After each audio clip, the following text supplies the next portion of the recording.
Okay, there we go. Now with microphones turned on and everything.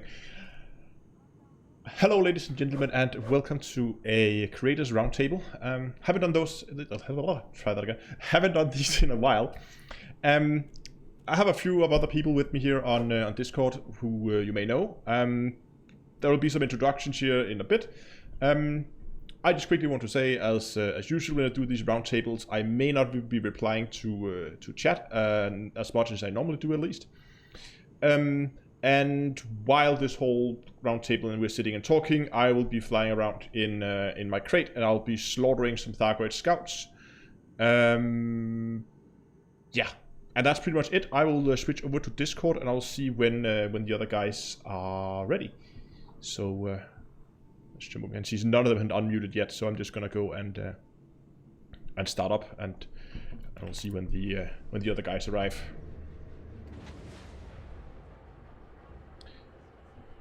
Oh, let me get this over here so I can actually see what's going on in Discord as well as everything else. Yes. Okay. Oh, there we go. Hello, Yamex. Yes, I'm back. I am not one for big intros or anything. So. No, I kept it very short as well.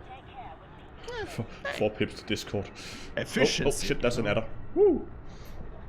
What up? How's it go? Hello. We just need Plater, I guess. Plater's still doing his intro, taking his sweet time. Mm-hmm. Yeah, it's fine. You know, considering that we haven't done a round table in... Actually, when was the last time we did one? I know, right? Oh, like 3 months ago, I think. Wow, man, yeah. Everyone's been busy, I assume. So, yeah. It's been quite a while. It's certainly been quite a while. It's life, man. It's life. And Elite Dangerous, right? The daily grind. The daily grind, yes. I mean, I don't play every day. Believe it or not. Heresy. I know, it's ridiculous, isn't it? A filthy casual. I mean, I don't know. It depends. If you play for 12 hours a day, then are you a casual if you take a day off after? I guess. Should we do intros though? Right. So, yeah. So, well, in general ways and whatnot else. So we are today gathered for yet another installation of Creators Roundtable, or little collaborational stream thing that we now kind of used to do more back in 2018. It's a bit of slow news year, okay? Yeah, so which is why we haven't actually been, making any of these things. But regardless, we'll try and do our best to sort of talk about really the only and the key news piece that we are all quite familiar with by now. Regardless, today we are joined by the one and only Down To Earth Astronomy, Plater, and Spatula. Say hi to the folks, of course. Hello. Hello. Hi. And right. Much enthusiasm. And yes, those that don't know, I am Yabex, or known as that cunt, or something. Well, anyways. God, my PG rating. I should have known. Oh. 5 seconds and you already dropped the C word. Yeah. What kind of 5 seconds? It's been more or less about 10 minutes. Yeah. Oh. Time flies when you're having fun. So yeah. Well, anyways, essentially we're just here to sort of spitball some ideas and I suppose discuss a little thing called the future of Elite Dangerous after a couple of little interesting news pieces got dropped on in general about Elite Dangerous. So if you haven't followed Elite Dangerous news or what to expect from the game, developers a while back came out. Actually, it was on the 1st March. Yeah, it was 1st of this month, actually. Yes, a month ago now. Right. Mm-hmm. Yeah, it was almost a month ago. The developers came out with the statement that, essentially, they are preparing to make a big... actually, hold on. Let me just quote this, because it... Make Elite great again? Actually... Right, so, No, just let me just pull up that new forum and read exactly how they mentioned it. Wait, will this violate Article 13? You're not supposed to quote anything anymore, right? Oh no, it's Oh, okay. yeah. We still Who have cares? 2 years, and I don't know if you heard, the UK did leave the EU. Oh, sorry, they didn't. That didn't happen. Oh, also Europe. Yeah, Europe that- Parliament can go Oh, fuck itself, that's- honestly. But then, anyways, You've That's opened my the door life. for the cat. And it doesn't Right. go out now. right. Right. So I got the link here open. So, anyways, back in August, we mentioned that that team had begun work on the next major era of Elite Dangerous. We believe that this will be the defining moment in the history of the game, and it will be our biggest update yet. So that's how Frontier themselves describe this so-called quote-unquote next era, or the next big update for Elite Dangerous. They also follow up with mentioning that this particular update will be coming at the latter half of 2020. So, a big update is coming in about 2 years. Everyone's like, okay, fine. But as you keep on reading the post, it's becoming more and more clear that developers are really not going to be releasing anything major up until that point. And in fact, they do clarify that a little later there. As a matter of fact, they did mention that the majority of the development team will be working on this big update, and a smaller team, let me find the quote here. There we go. Let me quote that real quick. As well as the team of developers working on our next big milestone, we also have a smaller development team focused on adding to and improving the existing game between now and that time. This will take the form of regular updates and development supported events. So those would be the news in bigger sort of bigger way.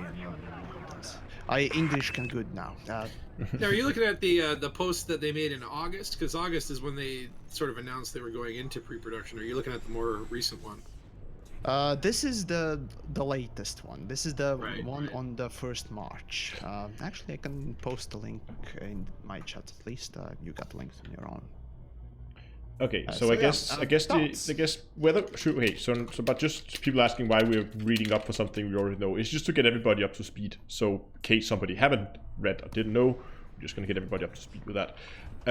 But I guess the question is, should we start with expectations and hopes and dreams for 2020, or should we start with the coming year or year and a half of Elite? Because there is some interesting things I think amongst what they're gonna do. Let's be factual, I suppose, and do mention what we can expect, I suppose. So yeah, let's go with that. What they have said they will do in the coming year, or until the 2020 update at least, is first they will focus on the new player experience, which obviously is not something that's going to affect the existing players very much. And then they would also move on and begin to work on quality of life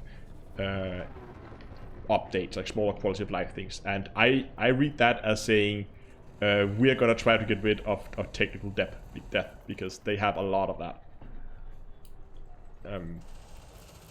I hope at least those that don't know, technical debt essentially is accumulated bad script issues and little details that basically are introduced in the code and the game or software piece over time due to lack of time to actually do it correctly. It's one of those, this will do for now, we will fix this or do it properly later, and that later just never happened. And there's a lot of that stuff in Elite, which stuff that really could use to be polished out a little bit. And I hope they're gonna use the next year to polish that out a little bit more. And yeah, I mean, quality of life updates is always welcome, in my opinion. I would say that the new player experience is still very, very similar to what it used to be. When I first started playing, there was no tutorial missions whatsoever. You would just dumped in your ship and off you go. Yep. So obviously the tutorial missions, great start, but they could really do with almost an introductory storyline. I feel like in the when you first kind of sit down in your cockpit, maybe something a little bit voice acted, a little bit story driven to start off with, just kind of embed you in the universe a bit before they dump you off to go and trade your first lot of slaves. I think rather there than there is a chain mission now when you start a new account. But it's very basic. It's like, here, deliver this, and then there's a follow-up mission. At least there is something now, but I wasn't very impressed with it when I started my second account. I actually tried to play through the try to play through the tutorial just for fun to see what it was actually like. And the problem is, you really need to be experienced in Elite to understand what's going on in the tutorial. It's basically just telling you push this button, and then stuff will happen, and you don't understand what that button does. It just says push that button. No. What it says is you need to do this thing, and it doesn't give you info on which button to press. Right. Oh, okay. These days it actually does just show. Check the key binding menu. It's nice and clean and simple, and you'll find everything you need there. Oh, don't do that. No, I think it's clear that the new player experience definitely needs an overhaul. And I think it's a good now that they're hopefully getting some time off to fix, like, again, would be an example of technical debt, something that this is okay for now, we will fix it later. Sure. I do feel like it's a bit of another thing that they're trying to get in place that will benefit more that next big update in 2020, because that's where you'd expect to see an influx of players. But hey, I'll take it. Yes, the game is as polished as it can be, and hopefully, if not bug free, but less bugs than it has now. Yeah, my hope would be that as they're adding features for new players, some of those might end up having some quality of life for existing players. Yeah, exactly. Well, and there's actually a little side note as well in that particular forum post as well. When it comes down to Elite Dangerous and the future of it, they did mention that following updates, which they did mention would be coming out in about once every 3 to 4 months. So regularly you can expect some sort of a update or refresh of the game or something being added, so that it doesn't feel like completely a maintenance phase, and we'll return to that later. But they did mention in that forum post that these updates won't be to the level of Even Beyond. So no. I assume they're not talking about the content update, which were basically just add a new ship or add a few missions and that's it. I assume those will be probably bigger than ones, but the level of Beyond Chapter 1 or 4, that huge of an update you can expect not there to be in the next following months to come. No, well, from what I understand is they spent a lot of Beyond implementing tools that would allow them to change station states without having to reset the whole server, to be able to kind of do events or have more event tools to be able to do little events throughout the year. So I assume that's what they're going to focus on, is creating some in-game events, or this station is under attack, or community goals basically. That's actually one of the other points that I think that's going to be interesting for the coming period up till the 2020 update. It seems like they're going away from community goals completely, at least in their current form, and they're going to do something that's a lot more what they call development driven, or I can't remember the exact way the wording. They named them development supported events. Yeah, exactly. That was the wording. So like the Gnosis? Yeah, that's what I'm afraid of. Oh god. Oh, sorry, I stubbed Gnosis. Yeah, Yemek said the C word, but I did say the G word. Yeah. I'm sorry. Oh god. Right, those that don't know, Gnosis essentially was a massive shitfest where developers basically screwed over the story, narrative, and in general looked extremely incompetent, making a lot of people actually angry, and in general just didn't do things at all properly. For reference, you can always Google things and so on. Anyways, now we're not exactly talking about that. Right. I don't know. Fuck it. I'll just continue on my little thingamajig. So the whole new player experience. Now, of course, a lot of people would have mentioned previously that be it forums, Reddits, and what else that these tutorial improvements and new player experience for a 4-year-old game seems kind of late, doesn't it? And yeah, that's kind of the case. But I don't know. I want to be optimistic about it because, well, hey, Elite Dangerous overall is an interesting game and definitely one of the best ones. And quite indeed, as we all are here, we can represent how much there is to be done and how much good stuff there is. So yeah, is there time spent best on new player experience?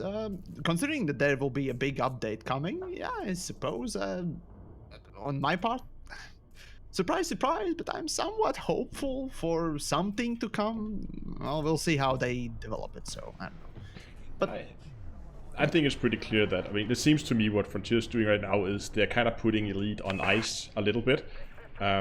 Maintenance phase, literally. Yeah, it's basically a short maintenance. It's a 1-year maintenance phase where they're just keeping the game alive. They're just like ironing out the bugs that they can, and they're polishing up the game so that once they're ready at the end of 2020 to revive the game, then the game is at its best at that point to support whatever new features that they're going to add into to the game at that point. And of course it would make sense that one of them would be new player experiences because, well, I would assume that they're expecting a lot of new players, a big influx of new players to come in. And of course they want to make sure that the new players have an as easy time to get into the game as possible, because as it is right now, Elite is not an easy game to get into. Definitely, No, it it's needs not. stuff. Yeah. I'd be happy for some really, really nice intro tutorial, something like from Warframe. Never mind, mate. But something that would, make people at least understand what the galaxy is about, introduce things, factions, powers. I mean, little things that would, perhaps make a player intrigued about the game. Its story, its universe. Start them off with an anaconda. And $1 billion in the bank. Go nuts! But this is only gonna last a week before the feds come and take it all away. You could pick it up at Hot and Orbital. No. Yes. Oh God, no, don't. But Yes. You can't say stuff like that because people will hear you and people will believe you. Free Anaconda is hot and never mind me. No. So just to talk about the things that Frontier don't like us to talk about. I don't know if you recall back at the 3.3 launch, there was some video clips leaked or data mined of animated commanders giving. It looks like a mission introduction to me, where they had like commander avatars that were fully animated and voiced. At least part of them was fully voiced. Yeah. I'll look up the link real quick then. Yeah. I'm pretty sure that is gonna be what we're gonna see as the new player experience. I would love if that could be part of a more general mission overhaul, but I think the new player experience, we're gonna see those videos being part of that.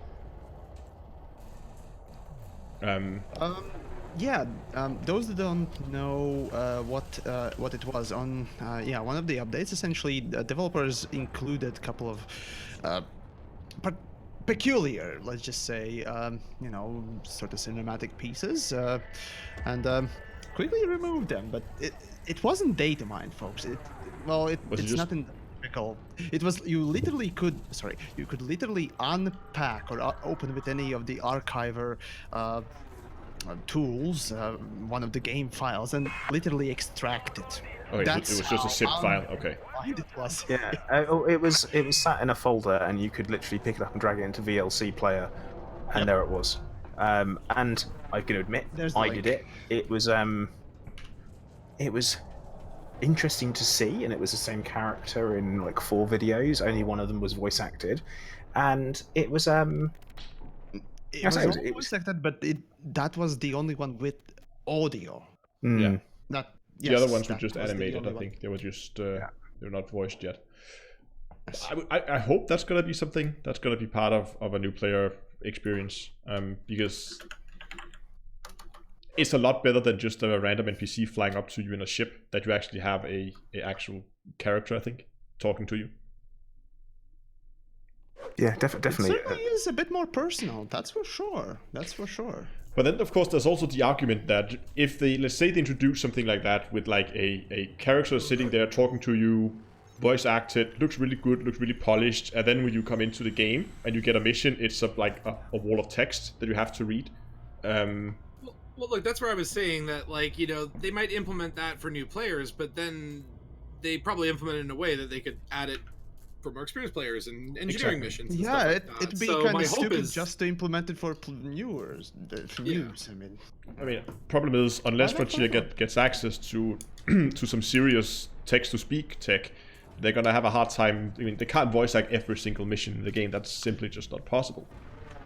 The thing is, if you have actually played around with Gmod a little bit, you'd probably notice that there are some mods, or there have been mods in the past. In fact, Half-Life 2 did use something relatively close to, you know, a rough animator of voice tracks. So essentially, you would have any sort of a, no, I think it was Wave formats audio, and you would just toss it in the Gmod, or I think it was Half-Life or what it does, and it would roughly animate it according to, you know, peaks and what it does. So Okay. considering that today, you know, it's more than 15, or actually it is 15 years after Half-Life 2. That sort of a tech should be more advanced and perhaps even more distributed between companies. So it is all possible. I'm pretty sure the tech is there. I mean, I haven't seen Frontier use it in any of their titles yet. Ah, yes. But it would be, I mean, I would love if they would do that. Of course, I don't hope we have to sit and watch a even 5-second video every time we accept a mission, because yes, that's gonna get real boring real quick. But having the option to go in and say, like, imagine that if every mission had like a mission briefing, you could click that and that would be an animated character, maybe just reading the mission out loud. But it would at least, I think, help out players a lot in the early game, and I would definitely see that some players would enjoy that. It reminds me of like my experiences with like Wing Commander back in the day. Get that like full motion cinematic mission brief, get all hyped up. I think it would add a lot to the gameplay. Mm-hmm. Even if they just did, you know, simple talking heads. Yeah. Yeah, and the option. Sorry. Yeah. Sorry. Go. I was going to say that the option to be able to skip them as well. I'm all for, and this is something I think Frontier are actually quite good at. Is they're very good at adding things that don't take away from what's already there. So that they, especially like the new mining, they've put it in new mining, but it doesn't take away the old one. No. But what about volley boom? What? You remember the good old volley boom money making way? Oh yeah, them. Yes. But okay, that was broken thing, obviously. So just saying. Yeah. Sorry. I mean, there's plenty of examples of that, but now Frontier have put in the new mining, and it is very. It is the most profitable thing in the game right now. Yes. Yeah, there's no reason to do missions. Which is a shame. Yes. That is true, yeah. And you could then argue, I mean, they still have the old mining system, but I personally haven't been out with a normal mining laser in since 3.3, and I don't know of anybody else who has. Maybe some of the people on Distant World 2 might have one for gathering materials. There are weirdos, you realize that. There are weirdos. It's still one of the quickest ways to unlock Celine Jean, and I think that's probably what people use it for. Yes. Yeah. Yeah. But that's actually a fun thing, because the Engineers is clearly like an extended tutorial that introduces you to different aspects of the game. But if Celine Jean now... That'd be awesome, yeah. But they are now, if you look at the way they work, they are basically an extended tutorial. I mean, as you unlock them, you are quote-unquote forced into playing different aspects of the game. engineers. Yeah, that is kind of a true statement there. That to unlock engineers, you are asked or forced in a way to perform certain actions, and that is a smart way of encouraging or even introducing a player with the different aspects of the game. And indeed, that's how actually material gathering is working, and also how engineering is supposed to be there. You have let's say you want an engineered weapon. As a matter of fact, many engineered weapons require you to at least once land on the planet and survey it, and go around and try and collect something. That's a way of game design in a way to promote that sort of gameplay, or at least force you to at least go out of your comfort zone to do something on the planet. Also making planets kind of non-pointless, because otherwise without the material gathering, what would there be about planets? Nothing really.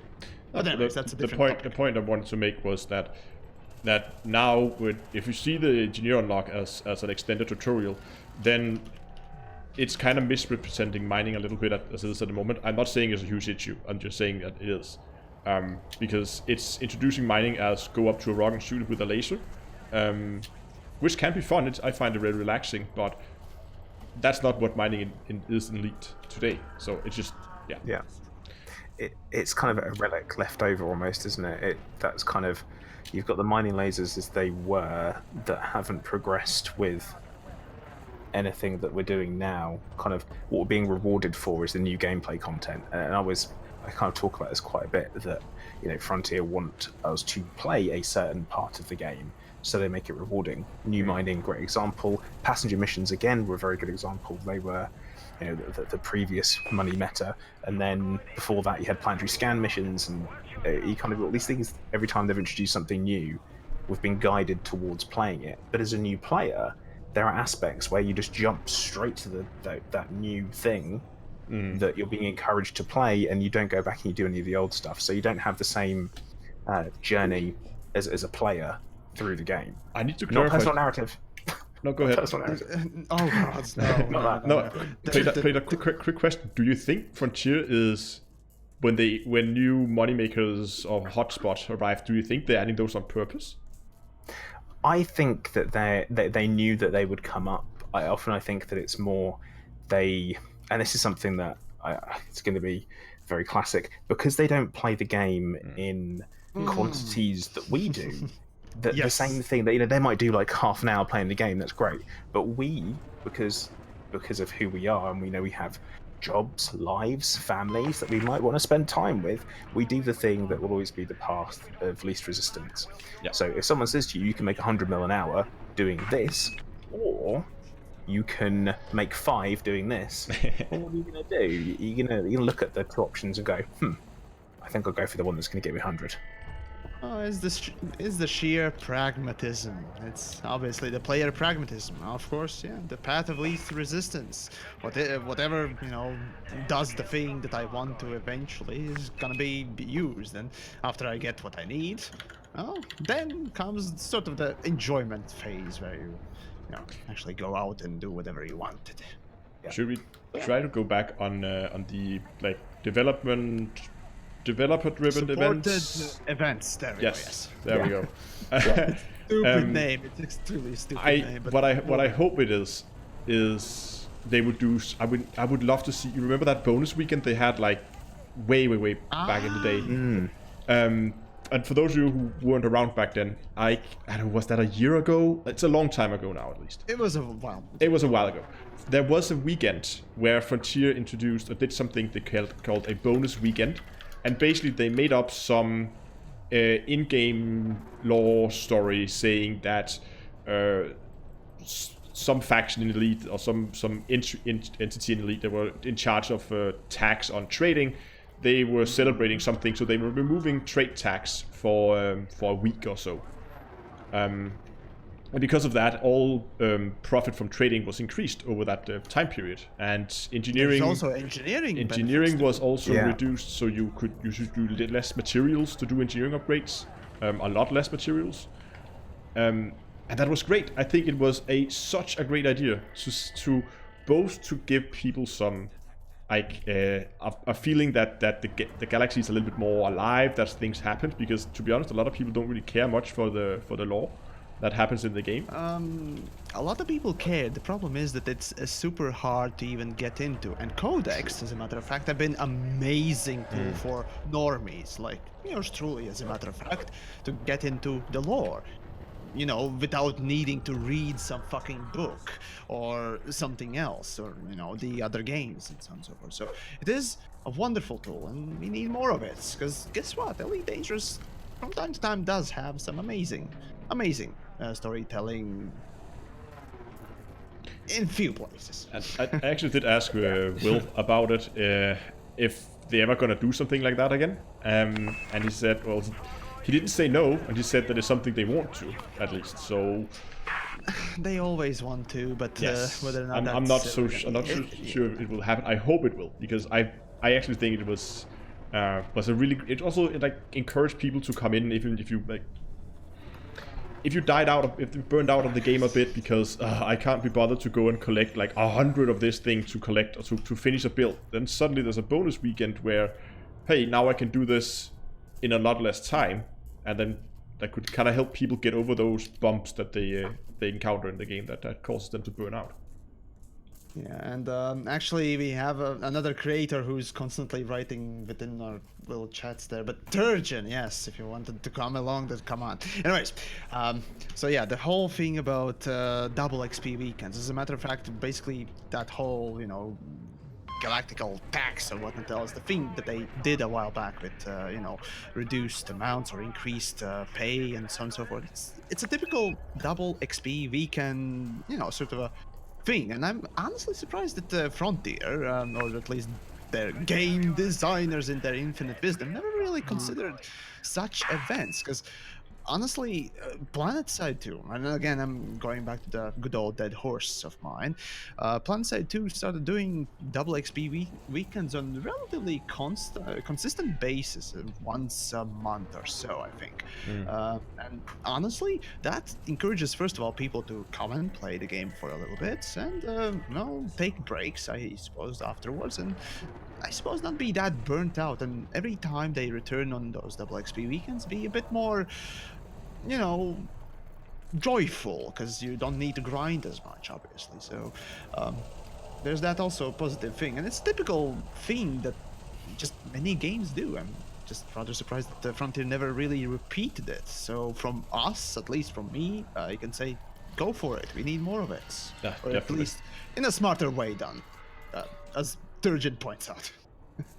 Yeah, I would say like a lot of the other games that I'll play that maybe have a quest system or something, you know, I leave and come back and I can look at my quest book to figure out what I'm doing. But in this sort of, you know, blaze your own trail kind of vibe, sometimes, you know, if I log in after a week, I'm like, what the hell was I doing here? I'm in a beluga in a war zone. What's going on? You know? And having a little bit of a guidance system or some sort of, you know, mission log, or, you know, like being able to save trade routes or something would be nice. So I don't have to spend every time I do log back in figuring out what the hell I was doing. I had a question from chat here, somebody asking, what's the point of a double XP weekend for those who already triple elite? It's not just like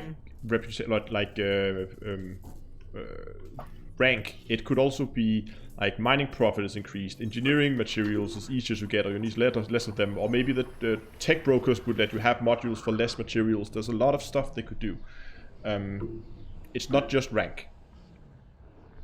But they actually have done, and now that I think about it, I recall, and this is a long time ago, it was either before or in the very first period of Horizons, so a very long time ago now, there was like now you can suddenly get the, there was before the Cutter, so there was the highest ship they had in the Empire was the Clipper.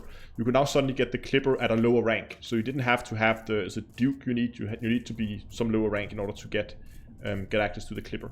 And just for a brief period, people could go out and buy a Clipper if they wanted to without having the proper rank. They could do something like that. Actually, they did that with the Federation ships as well, didn't they? I think they did, yeah. Yeah, with the 3 medium-sized Federation ships, they basically took the rank off for them for one weekend. Core Dynamics were having an overstock sale kind of thing. Yeah, exactly.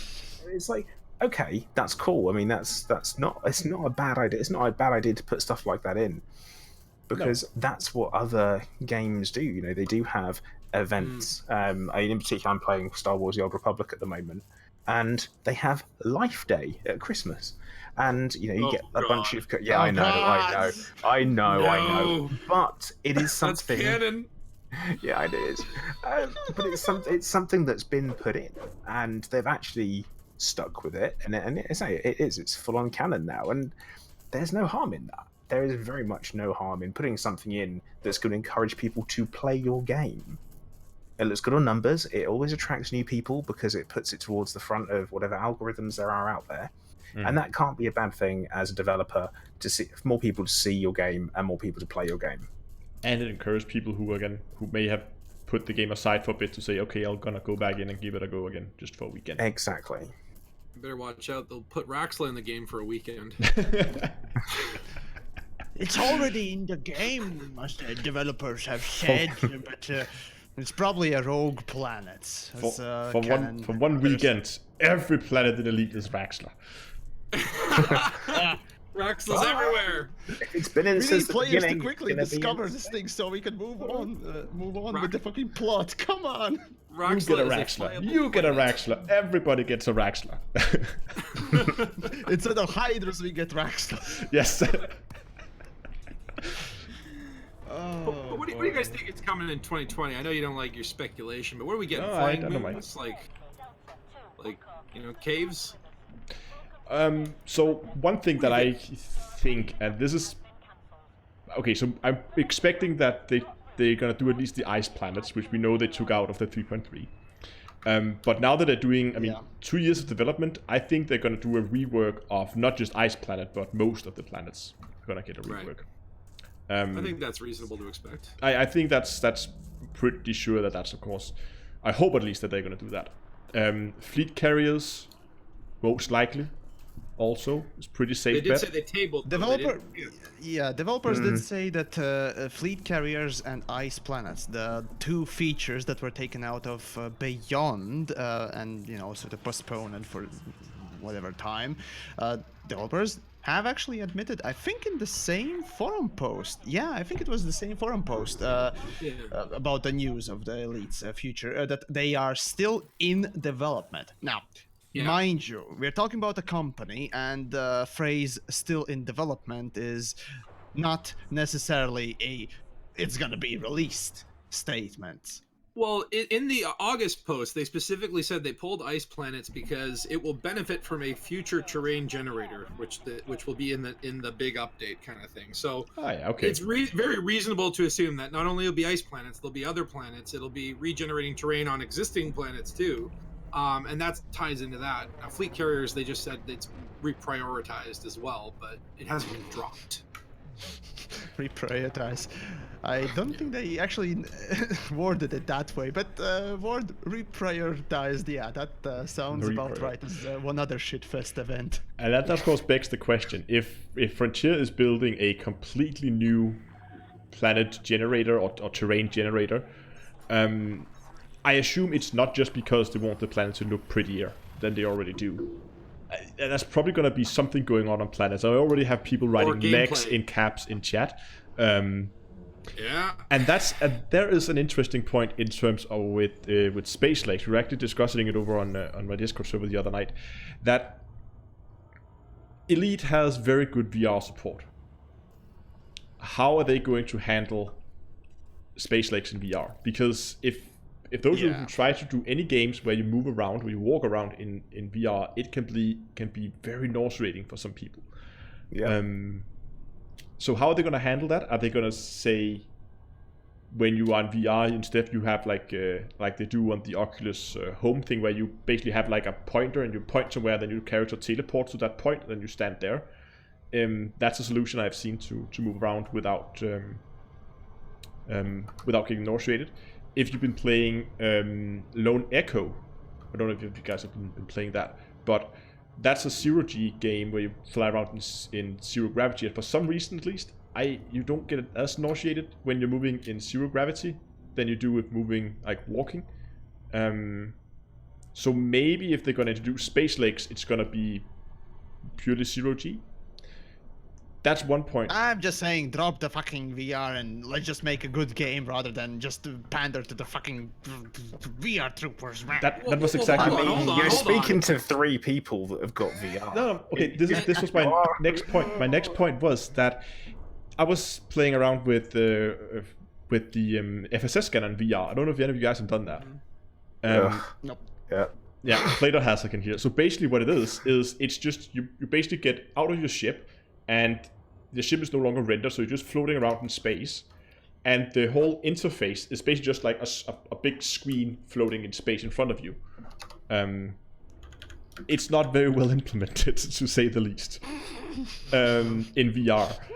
So my point was that maybe if they are going to introduce Space Lakes, that I have a feeling at least that they're not going to focus that much on the VR aspect of it, and maybe focus more on the like normal monitor way of playing it. Well, here's where I think we should mention what other game just announced that they have VR. Oh yeah. Or Which other going game towards announced VR. that it has a Beyond update? Yes. Yes. Beyond. Yeah. Wasn't gonna be long till we mentioned that, was it? No. And okay, so VR support for No Man's Sky. Cool. Another VR game that I already own. That's cool. I like that. I don't have to go and buy another game for VR, which is great. But why is it called Beyond? And also, have you seen the screenshots of have you seen the screenshots of them in the buggies on the planet that literally look identical to SRVs? Because to me, that's a bit of a is that some not so subtle shade being thrown over at FDev? Actually, the whole Anyway, thing should be a clue already. Oh. I refuse to believe that they were sitting at a in a meeting, and they were deciding on a name for the update, and someone suggested Beyond, and nobody said, "Didn't Frontier just do that?" They must have considered that. Didn't Star Trek just do that? Oh gosh, yeah. It's like, are all the sci-fi writers in the world just pulling names out of the same hat? They use this. They use the same random seed for their random generator. Yeah, Maybe. So here's my point on No Man's Sky. I think it could be really great. I mean, VR works great in Elite, and No Man's Sky and Elite has some similarities. However, Elite was developed with VR in mind. Not necessarily for VR, but at least with VR in mind. And all the other games I have seen so far that was initially developed without VR and then that was added later has not been very good, to be honest. And that's why I'm a little reluctant. I've heard the same thing, yeah. I'm a little reluctant to be too hyped about the No Man's Sky VR thing, because I have a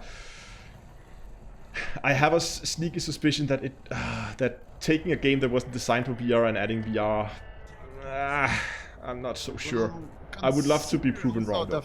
Would love to be also proven wrong. consider the fact that No Man's Sky is extremely colorful comparing to pretty much every other game out there, and having that being strapped to your eyeballs for hours. I like colorful things, but I can imagine migraines being basically a common issue. I mean, some of my favorite games in VR are ones where they are so colorful and so removed from reality that you don't have the jarring kind of oh well, it's almost realistic, but then it's not quite. But I prefer it that they go completely the other direction. There's a game called Accounting Plus, which is absolutely ridiculous, made by the same people as Rick and Morty, and it's like being in a cartoon. But because it's so far removed from reality, you find yourself getting immersed in it a lot easier than you do a game that is based on, something realistic. Which I'm all for. I think that's a good thing. How that's going to work in a game that is built, to be played in first person, third person, then VR, without a real flight model and all that kind of stuff, I don't know how that's going to work. And also how they're going to work their really forced field of view that you have in No Man's Sky, where are you going to be able to see your arms? You're not going to be able to see your arms. You're going to see your hands floating around. I'll give it a go. I 100%. have arrived. Scorpius finally joins us, ladies and gentlemen. The one and only sorry about Commander Scorpius. Traffic is a bugger. Who's actually on a bit of a Space Legs mission at the moment, aren't you?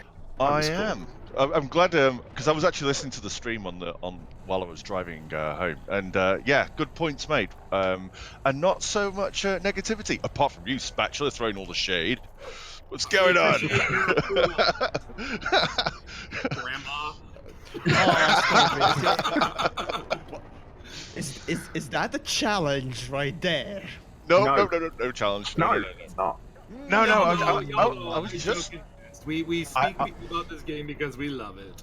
All I'm saying is I'm proud of you. You kept it civil. It's amazing. Anyway, yeah, I've been on a bit. Give me 10 minutes. Yeah, I've been on a bit of a Space Legs bender this week. I've been going through all the different games that have got a Space Legs implementation, apart from one, and I'll tell you a little bit why. So I've played X4 Foundations this week and played Hellion and No Man's Sky. And last night I gave Star Citizen the briefest of touches after it finally installed a 32 gigabyte update. But because I wanted to take a look at how hard would it be to do SpaceX to the very high bar that we have to admit we have set for Elite Dangerous. It is an incredibly high bar that the developers have to work really, really hard to get to for themselves as well as for us. And you're right about that they have. There's a rod for their own back when it comes to VR, when it comes down to Space Legs as well, Down to Earth. You were absolutely bang on with that. I've been thinking about that a lot. How are they going to do it? And no, Yamix, they cannot take VR out of it. When you said that, I nearly rammed my car off the road when you said that. Gotta get home and correct him! Right. Just for the VR troopers out there. First of all, see, Yamix finds VR to be a gimmick. Now, is it a good gimmick or not? It's really not of the point here. See, what Yamix wants to see is a good game, a full game, and something that works. Just works.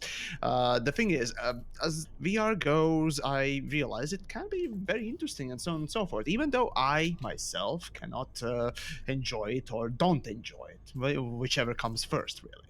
Thing is, unfortunately, I'm a pragmatist, right? So, I much rather see a portion basically being cut off and, everything else being improved because of that restriction or rather requirement. But Elite Dangerous, of course, has VR and it won't change.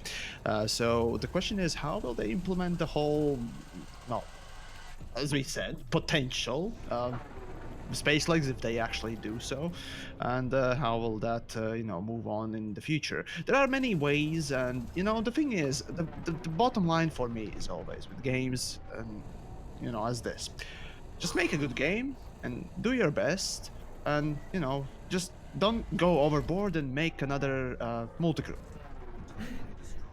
And don't make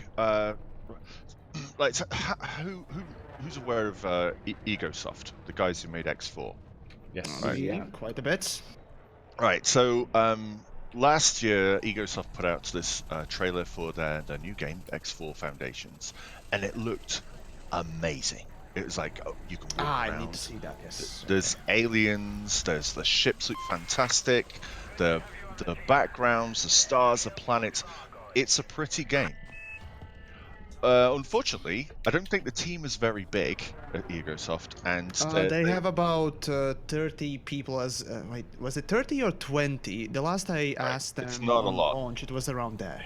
Yeah. It's a very small team. And you can tell that there are aspects of the game that were they could use the designer's touch. Yeah, the UI. Well, you know, Sorry, I didn't say. I'll make no bones about it. The UI needs love. It does need love. The rest of the game is let down by certain aspects needing more polish. But I've been thinking about this. Like maybe the trailer for people like me who are like, oh yeah, this looks like a great space game. I'll get to fly spaceships, lots of combat. Mhm. It's actually it's not a spaceship game and SpaceX game with management attached to it. It's a management game with spaceships attached to it. Yeah. So I think it's actually focused on the people who want to do this empire building and making money, setting. That's main key. That it is. Yeah. Indeed. It's And it's- main key. That's its shtick. Yeah, but so that's the thing. When X Beyond the Frontier was first released, it wasn't all about that. It was all about you were introduced gradually into the concept of the universe, and you were immediately greeted by a Taladi character who gives you a shield and gives you some money because he sees like, oh well, this guy is like lost in the woods here, but we recognize his species, oddly enough. And then so you make money in the game, and that was more the original Elite kind of style. And then and then X2 came out, X3, and it got more and more managery, empire buildy, and stuff like that. So, but I guess the point I'm getting to is they've added lots and lots of things that they think are important, including space legs. Is in X4. You can walk around the station. In fact, you start out not in your ship. You have to walk up to your ship, similar to Star Citizen. You get in your ship. You get in the chair, similar way. But it looks hammy. It doesn't. If that was done in Elite Dangerous like that, I would be crushed. It would be, it'd be better off without it. Don't do it if it's going to be done to that level. I know the guys at Egosoft are a small team and they've done a blinding job given the resources they've got. But I really hope that, and I think they've been working on that for longer than 18 months. Like, As far as I remember, as I asked when the project was started for X4, that was actually one of the questions I actually sent them back in the day when they released the thing. As far as I understand, I need to go and check it back, but it was right after the X Afterbirth or Rebirth, whatever you call it. Afterbirth. Basically, I know what it's it called, was but I know what it started, is. apparently. So Yeah. there you go. I played the X Rebirth VR, and I was going to do a review on it, but I don't like doing if something's really negative. If I can't find anything good to say about something, I won't do the damn video. So I don't need that. I don't need that in my life. And the fact that the X engine is not good for streaming. You have to go out your way to make it, especially the VR. The VR aspect was impossible. I couldn't stream it. It's like no way. I couldn't even get OBS to record it. It was just a nightmare. So I was, I'm getting triggered now just remembering this stuff. Oh, yeah. But I could Trust see me, when I did my piece on it when it just came out, nothing frustrated me, or rather angered me more than the UI, but technical aspects also got me quite close to the fucking point where I was just like, nope, I'm giving up. So, yeah. But I think I was more saddened by it.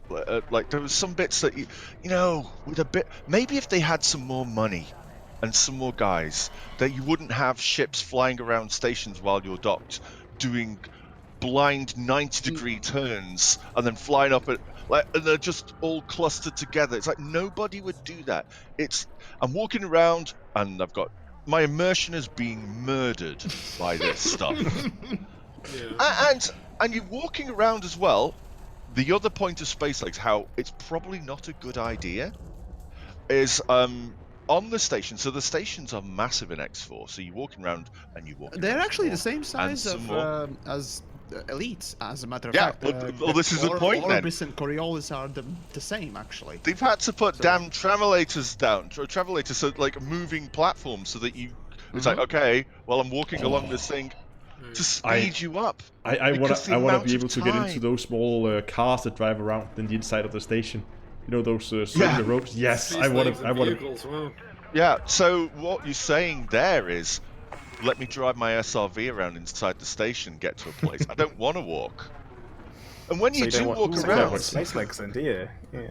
I don't think it would be, apart from doing EVAs to fix your ship outside, walking around inside your ship and going to various, like, I want to go to the bathroom, haha, there's a toilet. I want to go to my bed. I want to go and prepare some, I don't know, fix my reactor, do some hands-on engineering myself. I want to improve this ship a little bit because I've got some skills in the old engineering and some materials in my pocket. Or you go down See, and that could work. Could see your engines look different when they were engineered, or like wires sticking out here and there because they did a rush job. You did grade 1, and if you get grade 3, they look more pretty. Yeah, something like that. Well, imagine you're out on Distant Worlds expedition, right? And you're out in the black, and there's no station for miles and miles. Well, obviously miles and miles, light years and light years and light years. And all of your friends, they did that one extra step on the FSD, and they're jumping much further than you can. And you're like, oh, wouldn't it be nice? I've got the materials. I've been down to a planet. I've got the things. Wouldn't it be nice if I could get a spanner, do it myself, or do something? Harry, no, you're not jumping up and down. The game considers you to be a fucking spanner. Well, it certainly considers me to be a spanner. That's true. But wouldn't that be great? Get out your seat, go into the engine room. You've just taken a ton of damage from somebody, like a Thargoid, and your reactor is melting. Your ship is gonna go bang. So you have to get the can. You know, like the limpets with that squidgy stuff that comes out. It's amazing for doing repairs on mega ships and stuff. You get a can of that and you spray it on there, and it stops the leak. So suddenly you're not being battered by hard radiation. Little things like that, fixing your life support, because either you didn't pack a maintenance module, or that's broken. So, things like that. You get out your ship. The damage is outside. Okay, well, I'm going to get into I've already got my Remlock suit, so out I go, out the airlock. But point is, if they add space legs, regardless of what they do, they need to add something else other than just walking around, because otherwise people are going to walk around for a week, 2 weeks, and say, look at this, it looks pretty, it's awesome, and then they're going to get their ass back in the commander seat and never leave it again, and then they spend a lot of time doing something for nothing. Like, I don't know if you guys would remember Captain's Quarters in EVE Online.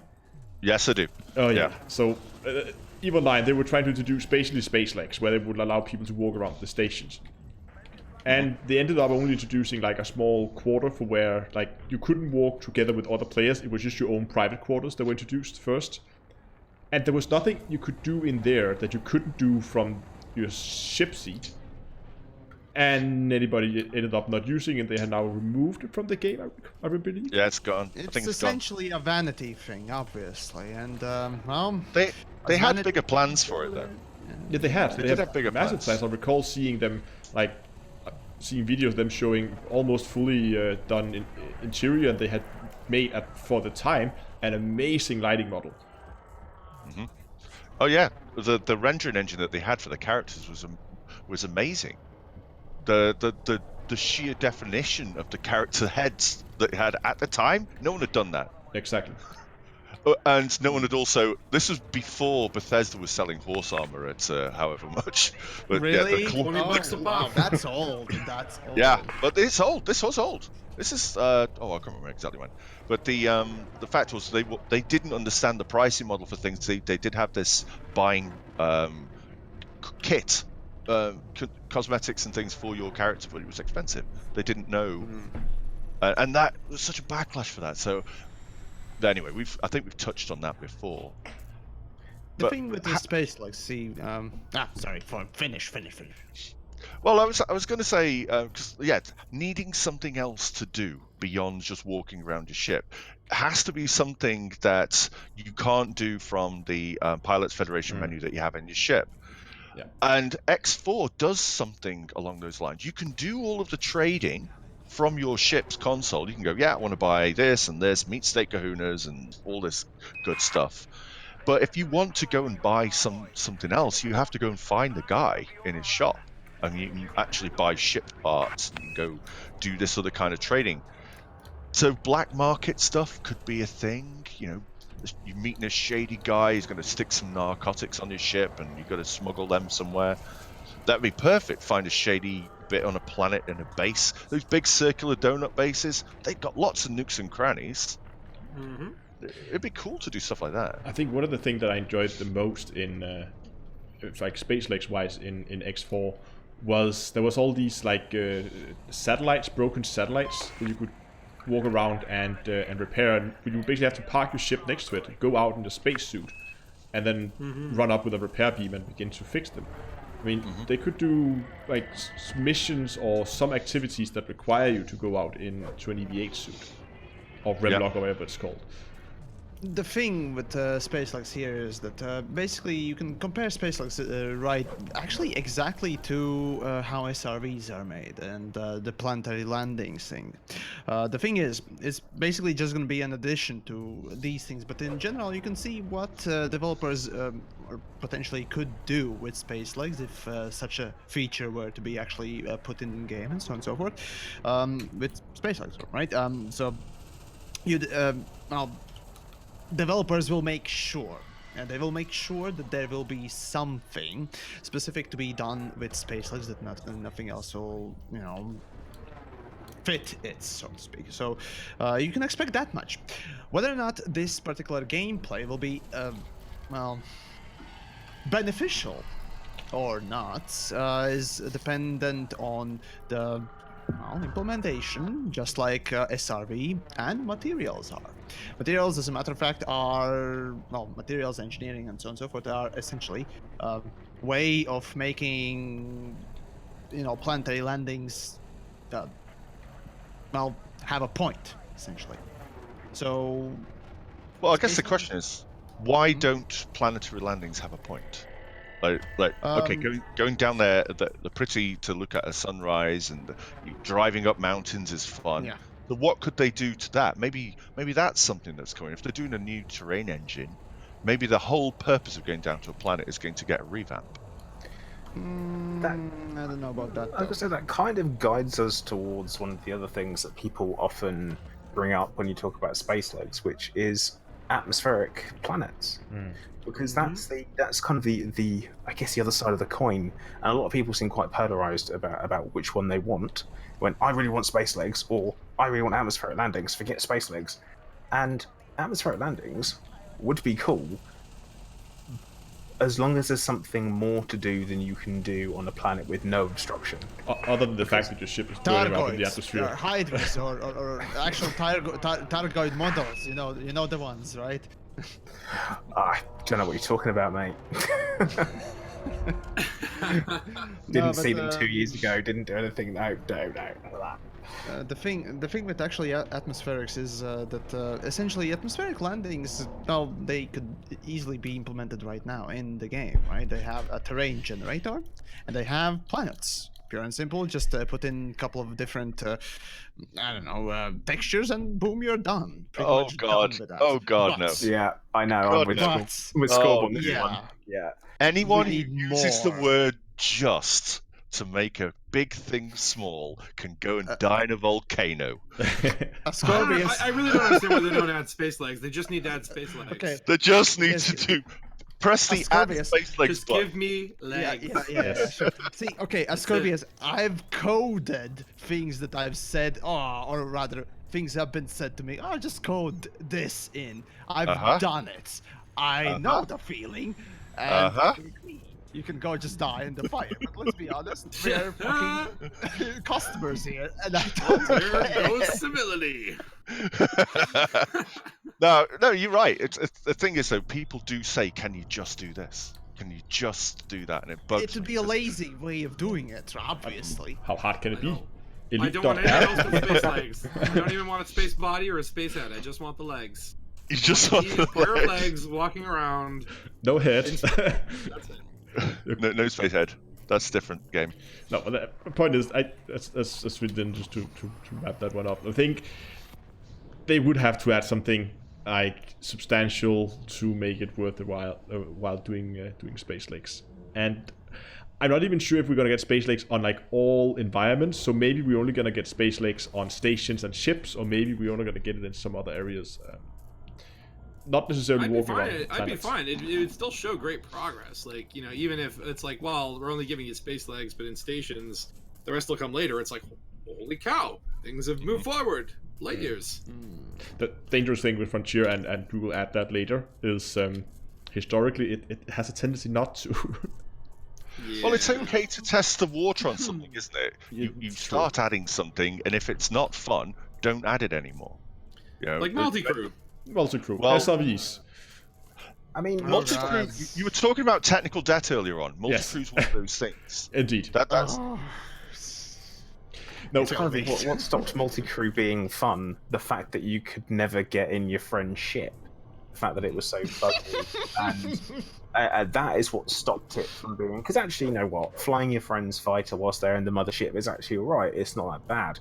The fact that it takes you 12 hours to get into the ship with them, and then once you're in it, heaven forbid you should do anything that you shouldn't do because you get turfed out.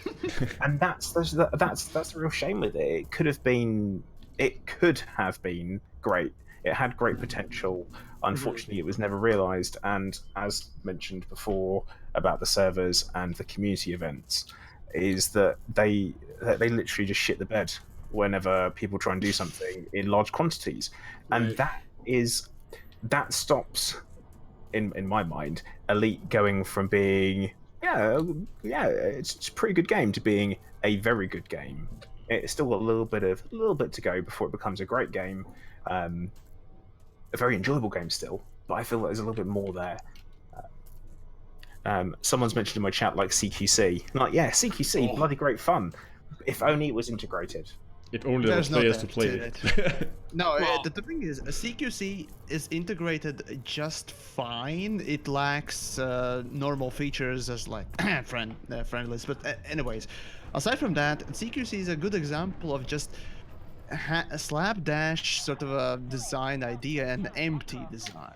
Sort of there's, okay, we have an idea, we made it, but there's literally just no depth to it. There's no real purpose for it. There's just, it's there, it does the thing, but is that it? Is that it? That's Yeah, why you there you need your go. integration to see why it has the effect. That too. If there were CQC missions, for example, or there was something in it. I know, a CQC storyline, a place where you could go and you could see CQC happen, or anything like that. There's a little something more to make it worth your time. Even the credit rewards would be much better. As I in-game mentioned, championship for lots of money. The thing is, the CQC was after all, it was close quarters combat, right? It's the whole name of it. But the thing is, it still is sort of presented as a tournament. So obviously, developers kind of expected players to play it, and expected players to keep on doing so up until seasons and whatnot else. I think Frontier just simply saw other games having they have like tournaments, or they have seasons, and let's do the same thing. And But not. Does anyone remember the £100,000 tournament they were going to do? What? Okay. So here, Really? when CQC was first introduced, it was very much being proposed as a new esport, and I it really remember. could have been. Yeah. And they said, "Oh, Okay. we're gonna do this tournament. The prize, the total prize pot's gonna be 100 grand. We're gonna fly to the, if you get into the finals, we'll fly to the finals and stuff. It'll be live. It's all gonna be on stage." And then it disappeared. And I was training for it, so I had a real eye. I went, actually, something I might do, but it just disappeared. And I was like, well, but why? Which year was it, if you remember? Oh, I want to say. It was 2015. 2016. That's when That's CQ 2015. came out. Okay. So it was There 15. you go. Back in those days, so it was 2015. Battle Royale wasn't a thing. I still remember quite clearly at the time, even in PlanetSide 2, as a matter of fact, such thing as esports was actually making big waves. So in general gaming sort of industry as a whole, these tournaments were actually a thing, an upcoming big thing in entertainment in general. So obviously companies were looking to different ways to sort of replicate the success of Counter-Strike at the time. It was Counter-Strike and League of Legends, as well as Dota. Those 3 games Yeah, StarCraft showcase the 2. East. Also, yeah, actually that one too as well. Right? So sorry, but in any case, tournaments and this esport was an upcoming thing, up and coming, thing to cash in on. And obviously, Frontier, being a company that follows everyone, not leads anything, they figured, yeah, let's do it as well. Again, so CQC came from basically that sort of a state. Of course, I might be wrong, but at least that's how it looks from the outset. Sorry, you're going to have to qualify that statement that they follow everyone. Where's that come from? How do they follow? Right. Yeah. So the way Frontier Developments follows everyone is, or rather tends to follow. Let's see. Multi-crew would be the attempted co-op gameplay, but I don't know. It's hard to say where the idea came from exactly. Isn't Wings co-op gameplay? Wings. I don't know. That's the thing where Wings came in. I don't know. Wings was like 2.2 or something like that. Oh man, it was 1 point. Or 1.3. Yeah, it was 1.2 1.3 or 3 or something. Let's see. So, but anyways, as a market sort of follower, right? A great big example of how Frontier actually, rather follows than leads, is the good old Horizons Season Pass. At the time when Horizons came out, yes. That was they literally follow the business practices of bigger, more successful companies there, and that was you're talking about not the only one. Feature comes from the business side of it, obviously. So they figured, okay, so we need to, or rather, we will develop the game. This is going to be, the ongoing thing with Elite Dangerous. So, what is popular at the time with AAA games? It's season passes. Well, everyone's making a season pass and promising content and cashing in money for a promise that there will be something coming in the future. And that's where that's where the Horizons Season Pass, mind you, it's still called like that. They stopped doing that now. It didn't work. It was an experiment that didn't work. Yeah, it's an experiment, but the same thing goes but with if they were CQC following as everybody, well. if they were following everybody in terms of business practices, Elite Dangerous would be full of loot crates because that seemed to be popular. We have crates. There is a restraint. Obviously, there is a restraint. And in terms of they're called materials. Nothing exists like random materials come out. Come on, it's a loot box. Nothing exists like Elite Dangerous. Hang on a minute. Definitely doesn't exist. No, there are similarities in many games, but. Oh, you heard someone. Hello? I'm still here. Still here. Yeah. Okay. Okay. You're not dead. That's good. That's good. Yeah, it's the only game with the 1-to-1 size Milky Way that you can fly anywhere. It's the only game that's Space Engine. So what? So what? What do you mean? So what? No, that's part of the game. No, I understand. Okay, I can definitely admit that's not a small feat to elevate the whole galaxy. Elite Dangerous is a leader at least in that sandbox generation. It certainly is, and I do admit it freely. That is the parts of one or other two things that essentially Elite Dangerous does that no one else does. But when it comes down to, gameplay features and little things, details, it seems that oftentimes, and I don't mean all the time, right? Oftentimes the business is definitely interfering a bit too much. And CQC, Horizon Season Pass, all those things were, sort of the result of, the business part being basically just dicks and, asking, we need this. Instead of actually making our own game, better and just delivering stuff. Let's just copy. One of the things about being, like, how you know somebody's leading and not following is that they do things and they make mistakes. And then they change their direction. That's how you know. If someone's just following, like if another game was going, oh, right, we're going to follow what Frontier are doing. And they're doing this, so we'll do the same thing. Oh, they're doing that, so we'll do the same thing. And when they stop doing something, we'll stop as well. No Man's Sky. No Man's Sky Beyond. Frontier are out in front. They're doing something that no one else has done. And they are Oh, cherry picking elements of business practices and seeing how they go, because they got a business to run. Apart from that, they're going, all the companies do, obviously. yeah, they do. And people like EA are doing it totally differently and screwing over the player base. That's one thing you can't accuse Frontier of doing. They might make tactical mistakes, but they don't screw the player base over. EA is the leader in failure. So, oh, that's a hard one, isn't it? Hey, hold on. I haven't played Apex Legends, but I hear it's a good game. Just saying. I have, but it's basically just Fortnite. So the question that begs to be asked now is, so how are Frontier then gonna monetize? Have we seen anything how they're gonna monetize the new update? Because they tried season passes, they clearly didn't like that. They said it's gonna be paid. Remember, folks? Yeah, they're gonna be paid. We know that. They know, but so they tried season passes, didn't work. Now they tried a year of free updates and then fueling it by microtransactions. Clearly, since they've gone over and done something else, I assume they didn't like that as well. So is it gonna be like here's an expansion, this is what you get. Next expansion will be in a year and a half. I'm guessing it'll be similar to that. It'll be a paid expansion. It'll have a feature that the rest of the game doesn't need, and you either buy into it or you don't. Yeah, exactly. It would have much like Horizons, but with a different pricing model. Instead of being promised a lot of stuff to come later on, you would get everything up front, and then that's what you get. Self-contained. And then there'll be another one. And there'll be another one, and you can buy that as well if you want to. Yeah, and people who've got the lifetime passes, they get it all anyway. Yes, of course. Otherwise, there will be a lot of angry people in the new forums.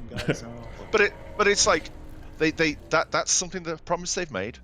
The season pass idea, they have delivered on the Horizon season pass. We've had content for all this time. Yeah, I don't think anybody's complaining about the content they got for buying the Horizon season pass. We got something more than we were promised, and we also got beyond. Yeah, and other games companies that have done the season pass thing, a lot of them have failed. A lot of companies have gone down the tubes. Well, they haven't failed. They haven't failed yet. Well, no, depends. Financially failed. I'm talking about financially. No, obviously they didn't financially fail, so they're still in the green, plenty. So who was the company that was doing all of the stories? They did the Walking Dead. They did the Batman one. Telltale. They had the season pass model. And right, Telltale is a bit an interesting sort of a crash. It essentially was a company sort of imploding because of their rapid growth, rather than just season passes being pushed forward. It was more to do with the way the business itself was structured, rather than the way they did business. So I do think it's part of the season pass phenomena, though. It is the buy it and it will come. So they get all the money up front, and they go, right, we've got all this money. Now we've got to build it. So then they spend all the money. They've got to get another gig. Oh, more season passes, buy it and it will come. And then, so they're doing all these episodes, and they take ages. Maybe they underestimated how long these things took. That was again rapid expansion. They employed a lot of people, and that was sort of the thing. We have too many people, and we're just not delivering things fast enough. Shit, and we closed down. So if it is a paid expansion and you get that area of functionality and that new stuff, and then you've got that seems more honest to me. It's like, okay, I bought that now. That's now mine. I love expansions when it comes down to the sort of a more typical business practices of today. Because DLC is, well, depends what you consider DLC. But the problem here is that something like Horizons was honestly, well, just bad in general. For us consumers, they were promising, we're gonna put in this and whatnot else, and trust us with your money for next 2 years. We're gonna deliver that stuff, or in the next 2 years we're gonna deliver something, and you just can sit there with your thumb up your ass and hope that they will deliver something that is worthy of it. So 2 years for that money and trust, that's where, in my opinion at least, they failed with Horizons. As a matter of fact, by the end of it, the last update for Horizons was, just basically a small content patch. Yeah. So, well, I don't think they. I would argue that they threw Beyond in, right? So they made up on that. They made good on that. I would say if you put Beyond and Horizons together, like that's a pretty massive update from where we were. Yeah, that's Beyond much is Beyond is a separate thing. It feels the thing It was is for free. It was an apology in some ways. Yeah, it was basically like we didn't do enough in Horizons, so we're extending it beyond Horizons.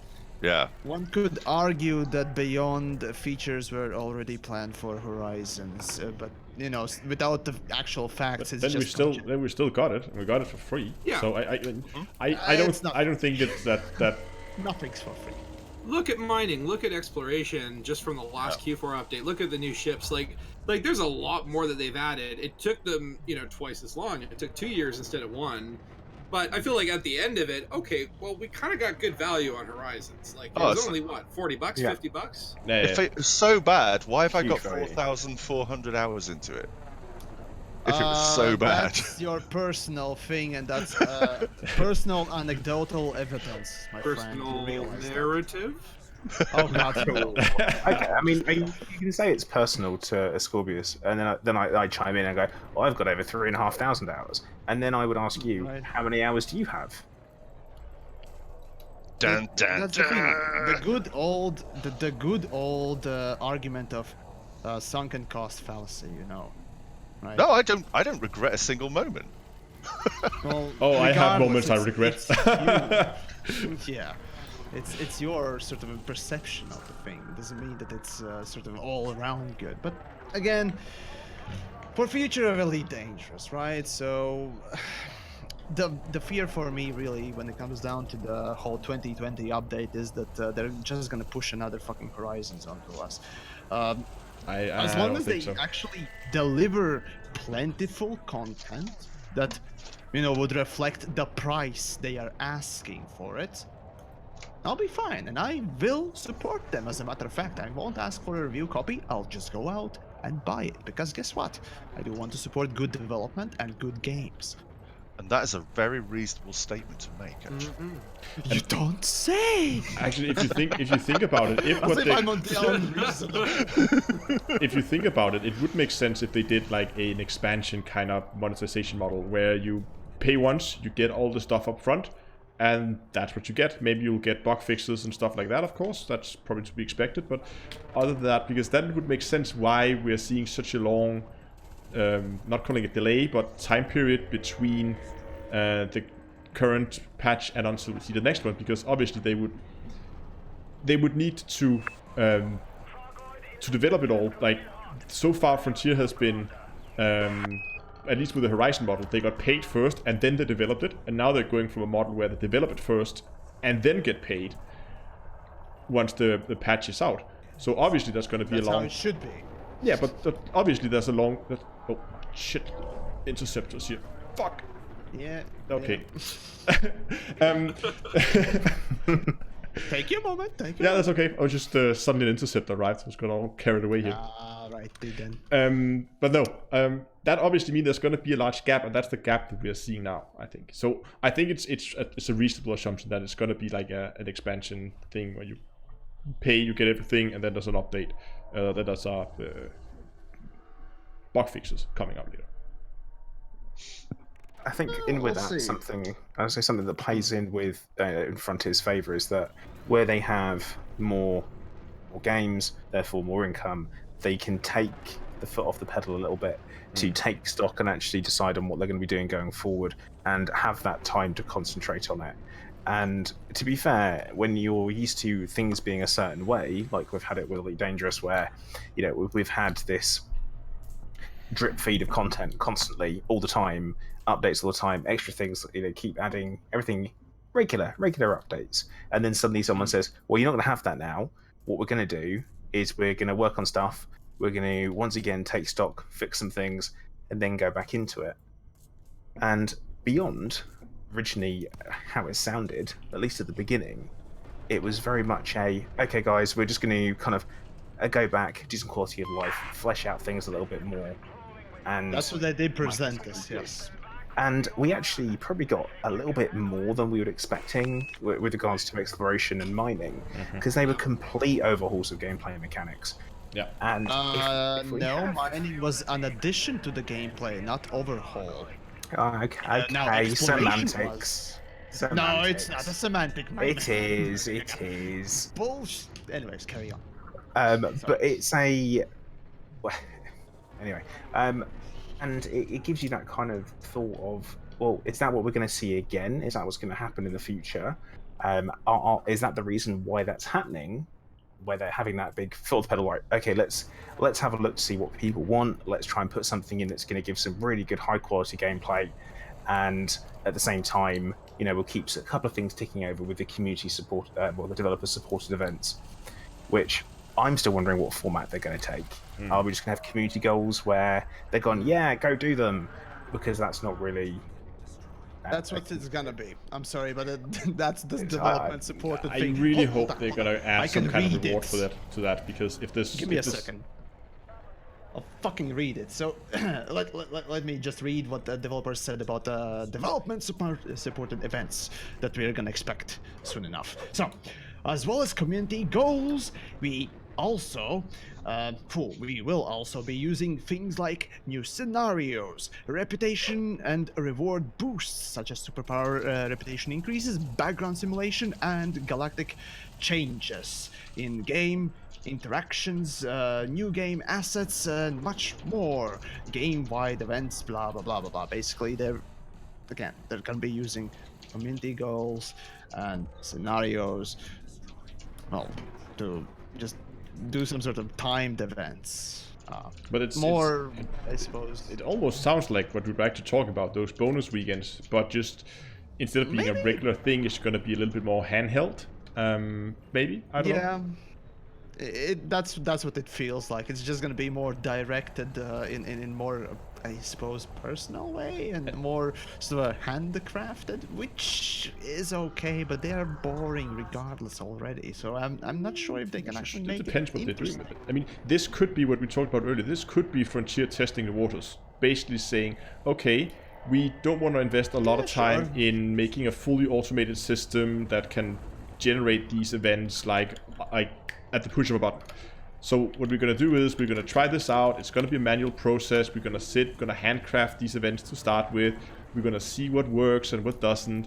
And then based on that, then maybe they're going to use that as a test bed to go out and figure out a way to basically overhaul the whole community goal system for the 2020 update, which we still really need a name for. The vision. The vision. Yes. Right. Actually, I have two somewhat depressing thoughts. So I can go with those. Only two. The number's coming down. Well, We are also getting good towards the end. He's got sub thought. So we want to hear them or not? How depressing are they? Am I going to need a drink? Wait. Let's only hear one of Need a them. drink. Okay, one of them. Split 50. I can stop you halfway. Right. So first off, obviously, developers did say that the next big update is gonna come in 2020. So up until then, we can't really expect much change. There will be some little things here and there, but that's about it. Think what will happen to the story of Elite Dangerous.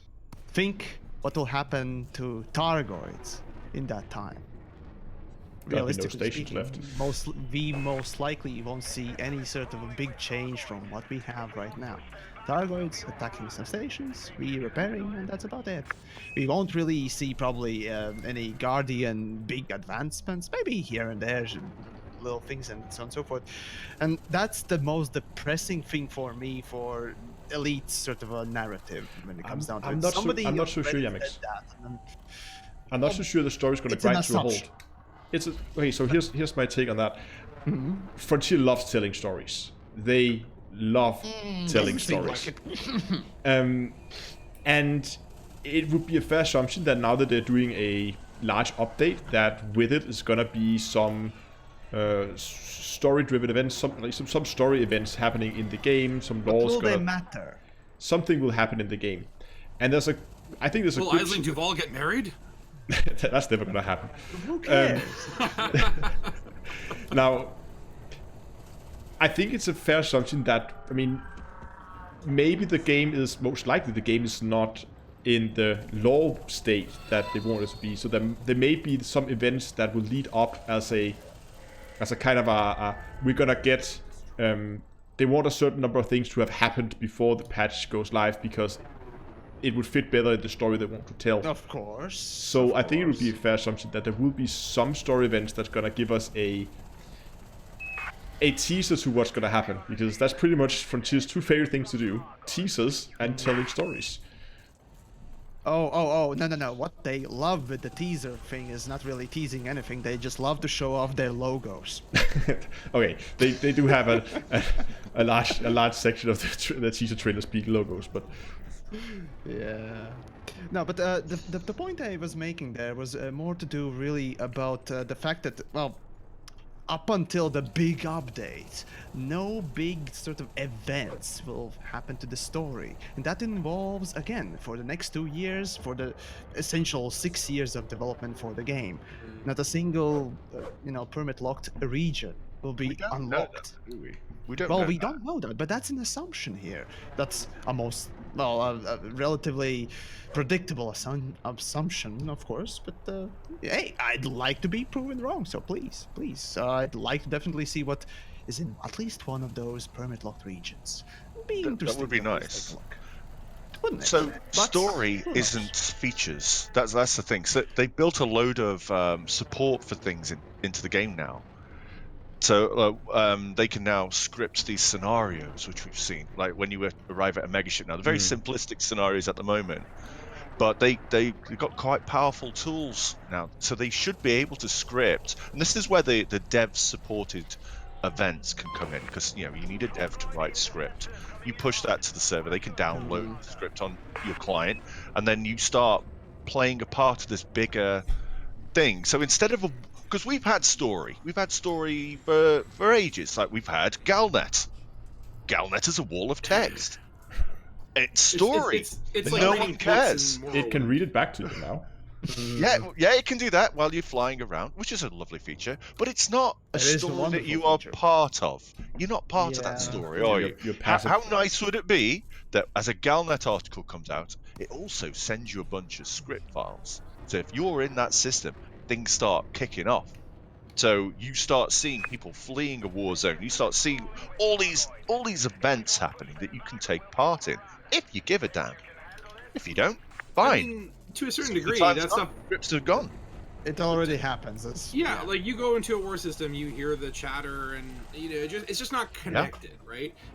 But it they need to can connect the lines, and sure, they can be, and do more story and scenario. And I would say, like to me, the most interesting part of the game development was when they were really leading up to the Thargoids, and the barnacles were appearing, and unknown probes, and they had events where follow the clues in the local news, and eventually the red fish is being delivered by the blue asp or whatever, right? And that kind of stuff at least kind of kept me engaged, gave me a reason to jump in every week. And that kind of stuff has just kind of fallen off. It became just a year of community goals for trading and bounty hunting. Yeah, and that upset a lot of people.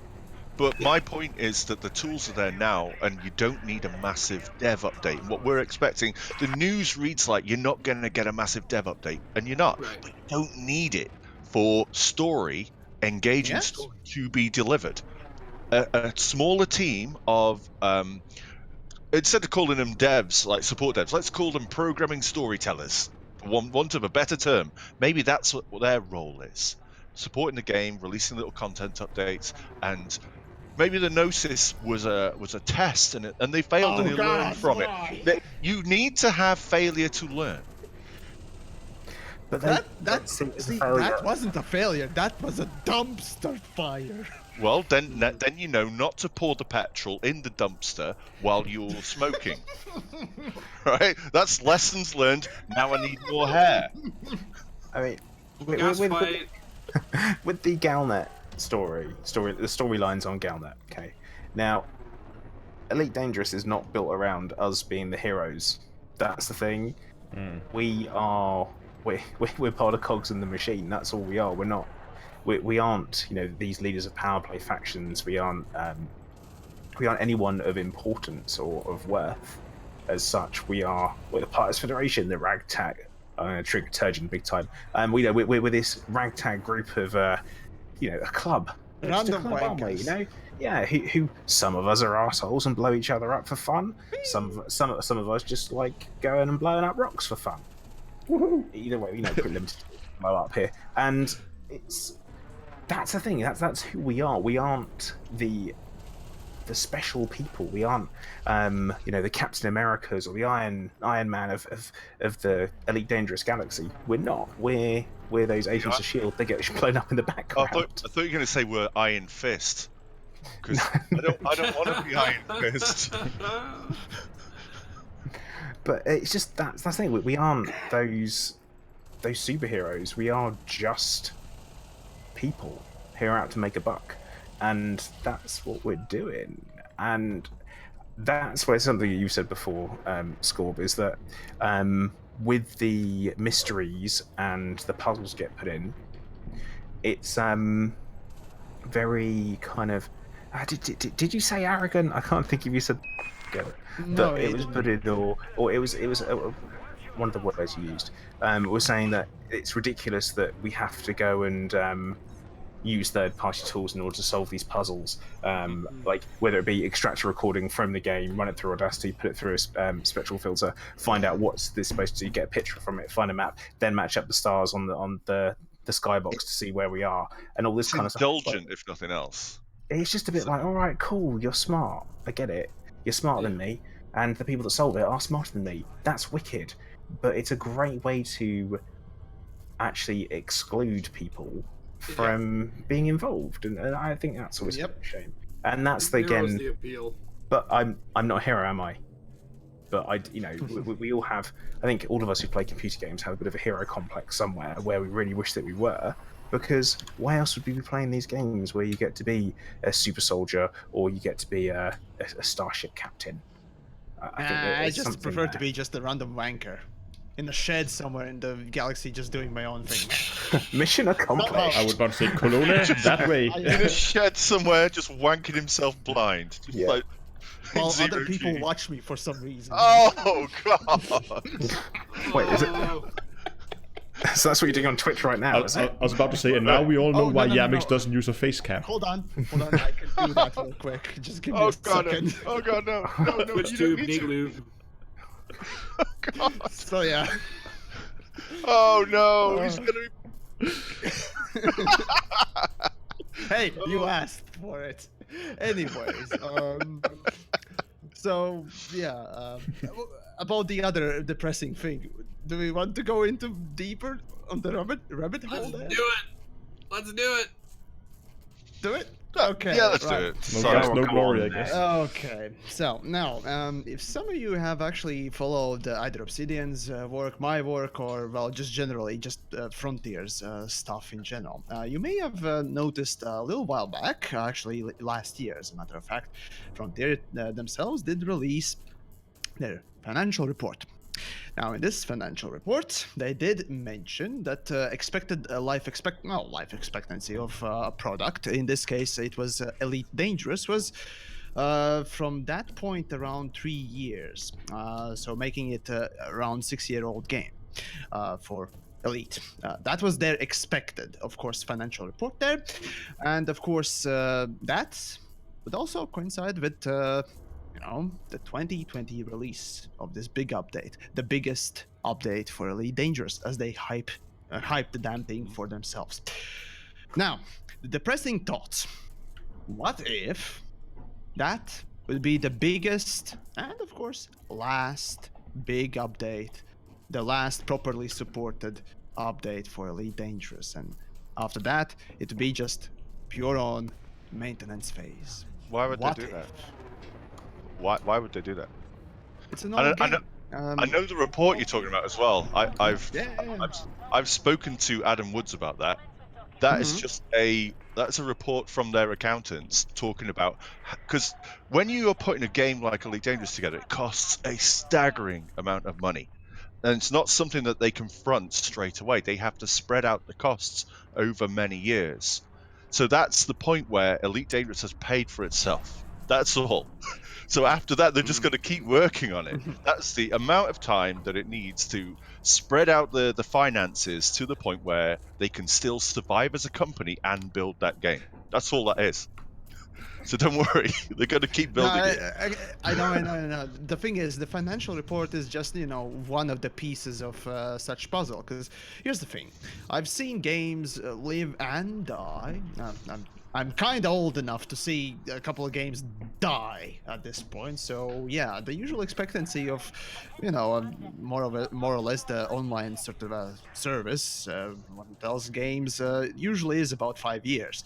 After which, depending on the popularity of the game, it either goes into maintenance and basically just stays open and really doesn't receive any sort of update proper, aside from maybe a fix or Online? two or here or there.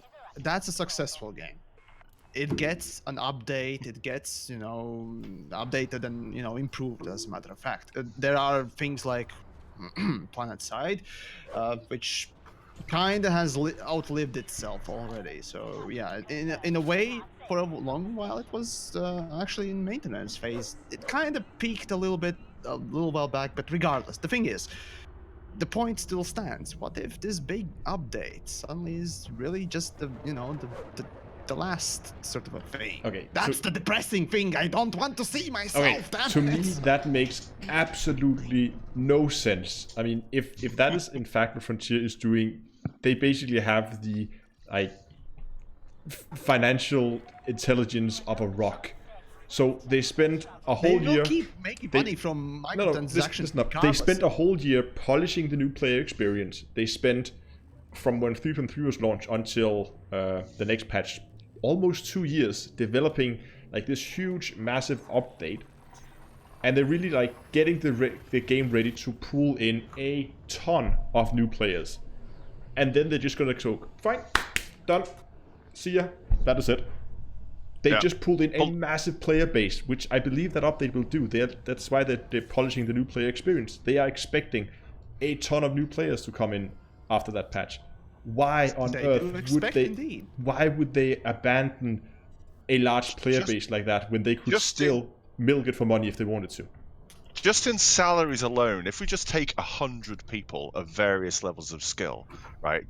And for the free content that we had last year, because we didn't pay any more for it, that's nearly £1 million. Yeah, If you to say that, like, average out, it's 70 grand a head, including national insurance and taxes and things like that. If you were to average that out, that's £700,000. It's like, it's a lot of money. It's a lot of money. So they're not going to waste that money. They've got a plan. They have a plan for this.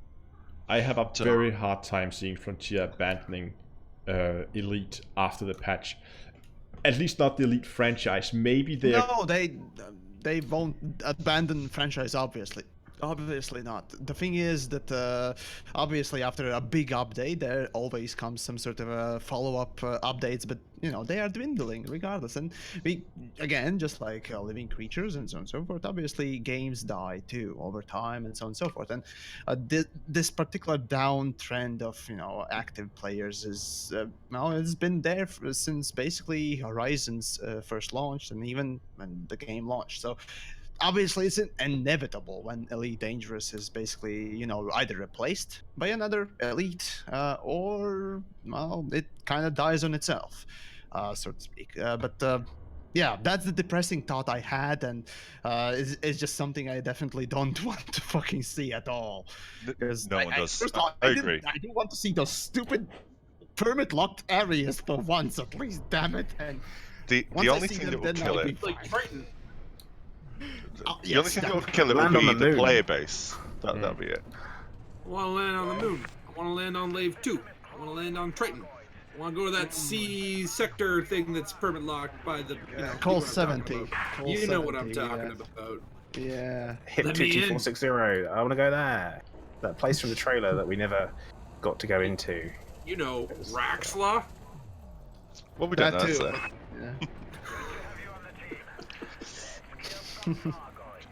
Well. But so no, I don't think that the 2020 or Elite, Beyond It's not Horizons. gonna be the end of the game. gotta I be mean, the as end. long as they can pay for servers, it's gonna stay up, and or rather, as long as the microtransactions can pay for the servers, it's gonna be up. So, trust me, it's gonna stay up for many. Also, That's for Frontier don't just have one egg in their basket, do they? They now have enough They have Jurassic money. They got enough money coming in from enough franchises now, and they got teams dedicated to that. It's not just one dev team. They got teams dedicated to that. They got they got their own engine guys, so they're not paying licensing for engines. Like, you don't think that they get Unreal Engine for free, do you? But They've got their own. Way more expensive to upkeep their own engine. It's way Not- more not- expensive. Not Can I ask, really. like, there's 100 people working on Elite. How many people are currently working on No Man's Sky? No idea. Because I know it was a small team. No to start. fucking I wonder, idea. I wonder idea. what it's growing to, because they've been pumping out updates like at an insane rate. Proud of them. And- Tell you, I'm proud of them. They did Yeah, a great me job. too. Definitely Aside phenomenal. from Sean Murray, I'm proud of everyone else. Oh, poor Sean Murray. He was just the unfortunate poster child. That's what he was. No, fuck him. Literally. That's my stance Right, on the. you love him so much that you want to have intercourse with that man. My God, Yamix. Yeah, I don't think Sure, he's Scorpius, evil. sure. I don't think he's evil. You should have been here before the stream started. Then. Oh well. They've given all these updates out for free as well on like PlayStation Right. and on PC. No, No Man's Sky, yeah, every update's been free. yeah, We have open well, free. they kind of had to, otherwise they would be looking like fucking pricks asking people to pay more for basically on the Oh, for sure. game. But they've added loads. So, And then yeah. the summertime, we're getting the VR update and massive network multiplayer. So according to what they're saying, and this is what Frontier should have done. They should have done what No Man's Sky did with their announcement. Number one, you're getting massive network multiplayer. Number two, you're getting VR support. Number three, mystery. They've told us that we're getting two things in their call, and the third one is a mystery. We're already hooked. It doesn't matter what the third thing is, it's going to be cool. If Frontier had said, what you're getting, we know you're going to have to wait a little bit for it, but you're getting cities on planets, you can land on them. You're going to get atmospheric entry. They're afraid to commit. They're afraid to commit. If they'd done that, people would be salivating. They'd be like, oh, I can't wait till 2020. That's what I'm saying. We already know ice planets is probably very likely going to be there, and so it's like it's not a huge jump in a step for them to just like throw in maybe one more thing that we might not expect that they're pretty sure they can deliver on, and leave the space legs or atmospheric landings or whatever as the mystery item. It's better than saying we'll let you know soon when we'll let you know soon. I don't envy them, because they're damned if they do and damned if they don't. And it could be that they don't know themselves what they're doing yet, because it's like if you're running a big team. No. Okay, no. Hear me out. Hear me out. Oh. Hear me out. It's perfectly reasonable to get portions of your development team to produce proof of concepts for features to see how they will work and see how long it's going to take them to build. They may have split the development team into three and said, look, you've got 3 months, and this might be what we were prepping before. You've got 3 months. Build the proof of concept for planetary landings. You build a proof of concept for space legs. You build a proof of concept for magic unicorns with laser farts, whatever. And then they'll choose afterwards which one they're going to develop. And they'll put all the development resource into the one they choose. But they can't tell us which one it is because they don't know yet. Well, I think that's very likely. I will just say this, though, is that when they announced in August the whole thing about ice planets being moved from Q4, they said that pre-production had begun on the quote-unquote big update. And by pre-production, they meant, concept sussing out how they would work out these concepts. So that's been going on since August. So I would imagine they should know by now. Yeah, pre-production in a movie. What does that involve? Building sets, trying out new camera tricks. Sets. Oh yeah, for sure. I'm just saying that it's been quite a while since they started that pre-production, so I wouldn't be surprised if they had a good idea for at least the direction, or at least a couple of the top-level highlights. I don't think we're gonna hear anything before Distant Worlds 2 is over. Distant Worlds 2 is the waiting for Dr. Kai to come home. Yeah, Sorry? they're waiting for Kai. I think, he's the key person there, right? It's his fault that the bubble's burning right now. I blame him No, entirely. no, Gargoyles have turned up. blame him. I think No, it's... no. What Ugh. Kai is doing right there is the correct thing. What, run away from the fuck out of Thargoids? the bubble. Let's burn the motherfucking bubble and reset the fucking power play. Okay, let's do that. Oh, so this is just a way to kill off power players, a Yes. bad feature. Yes. Yes. I'm sorry, but Aisling burnt to a crisp with some bleach. Fuck that bitch. Oh, Fuck that camcorder equivalent in politics. I don't care. I can get Oh. porn everywhere. Oh, say it ain't so, Yamek, say it ain't so. That hairstyle, What? that wistful look over the shoulder. No, the thing is, again, you can see all sorts of things of porn-related matter everywhere you go. The thing that we need is Arissa doing things correctly and getting the fucking Empire out of the goddamn bubble and everyone just burn it. Fuck it. Also, engineers, fuck them. Oh, no, I can't let you burn the bubble. What? All the Lavian brandy would burn. I need it. It's Let's precious make to Yamik's me. brandy. There you go. Fuck it. Is that the name of it? Yamek's brandy. Fuck it all. alright, so guys, I actually gotta wrap now. Actually, we're wrapping up. Actually, should probably Oh. start wrapping up relatively soon as well. So, but anyways, yeah, thanks, Special, for coming along. No worries. Well, I'll just say with a good little discussion, we should do these things more often. If there's a little more news, it'd make it easier for sure. Yeah. That's Hint, Frontier, if you're listening in. Nudge, nudge. nudge, nudge. But yeah, good chatting with you guys, and round table. For Take it, mate. Special, at least. Thanks for dropping by. Well, Goodbye. bye-bye. See ya. Well, and there goes Special, right? So we actually have a couple of more minutes left for a 2-hour full thing. So I suppose we might as well start doing, the last couple of thoughts and so on and so forth. Otherwise, we're, just overextending, and who likes an overextended fart? It just Should we turns to shit. do like a quick what everybody's like overall like feelings are for the 2020 thing? Are you like looking forward to it? Are you disappointed that it's going to be so long, or do you think it's good that they're waiting? Like stuff like that. Yes, I agree. You go. Yeah. At first, when I heard it, at least, I was very, very disappointed. And but the more I've been thinking about it, I kind of feel like it could turn out to be a pretty good boost for Elite Dangerous, giving Frontier some time to go back, fix some of the technical depth, fix some bugs, polish out the game a bit, and get it ready for a big new shiny update. Even though I would have liked it to be a little bit sooner, but I guess rather later. Rather have it late than have something that's, well, full of bugs and crap. For me, I'm seeing that apart from I agree with a lot of what Dave said. It's not that I disagree with anything. I agree with everything you said. I will add that I have a lot of faith in the development team, and I've seen great things under the stewardship of Adam Woods. So he's now the project manager for it, and lots of cool things that come.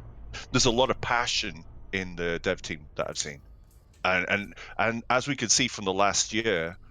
Okay, so there's a couple of missteps. We won't dwell on those. New stuff has been coming out all the time, and they've done some great stuff. And if they can put the same amount of attention to detail and love into this next thing, using it as like a jumping off point, I think the next update in 2020 is going to be absolutely brilliant. I'm really looking forward to it. I was going to say that with the rare exceptions, with content being put in, I've always been quite pleased with it, and I've enjoyed it, and I'm also looking forward to seeing more of it. Personally, I do wish it was sooner, but I've always said, and with everything, I'd rather have something delivered when it's ready then it'd be rushed and it'd be flawed and have a bad reception. I'd rather see something in its best possible form than, just hey, this'll do. Quick, they want something. Let's give it to them. Exactly. And that's my thoughts on it. I just hope they get it right for them and for us. Okay, so basically I'm gonna be the bad guy and be fucking depressive and shitting all over everything. Okay, fine, let's do it then. Right, the thing that I am disappointed in mostly, the announcement itself was, it was bad. The thing is that they first of all announced, we're just not really doing anything for the game, and it's sort of partially maintenance phase, and up until that moment, fine, it's fine. I can understand that. The problem I had mostly was the fact that they are overhyping already. The fact that, it's gonna be the biggest ever update on 2020. As you can know, some of you may know, I fucking hate hype.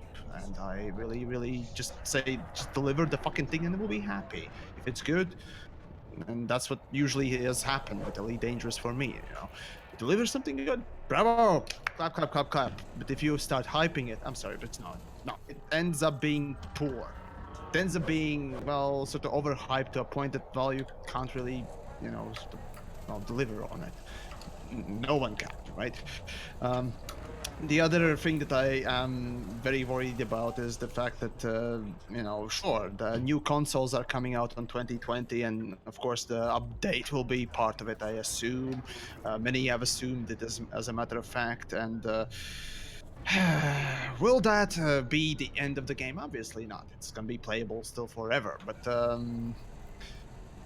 will that signify sort of the last sort of legs of Elite Dangerous? Well, you never know. You never know. I don't really go on speculate things, but there is that potential. There's always a potential for failure, right?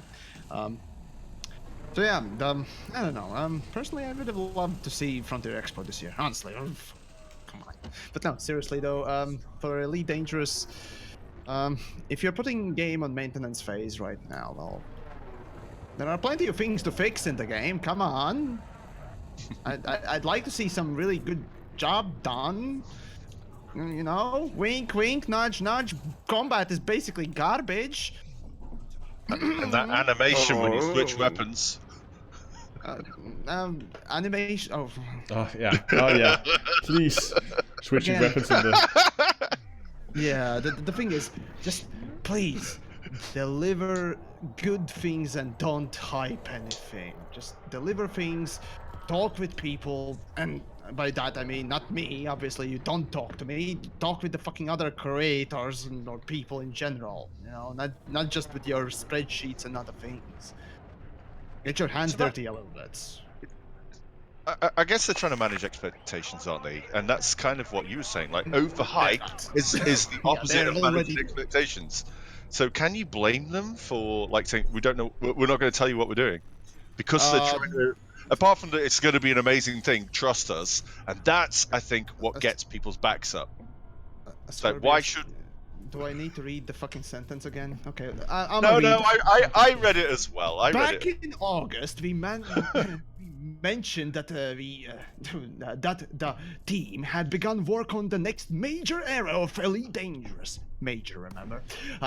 We believe that this will be the defining moment in history of the game, and it will be our biggest update yet. And of course, I put my own flair on that sentence, but there you go. That's what they wrote themselves, folks. They could be talking about. Could be talking about how many gigabytes it's going to be to download. And that would make sense now. I mean, that would make sense if they're adding a whole new texture model to all the planets. That should take up quite a bit of. That should take quite a bit of hard drive space, right? Oh, God.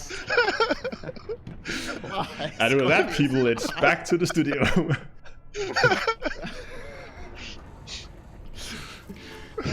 And it's also easy to deliver. They can just put very large files full of gibberish in if they.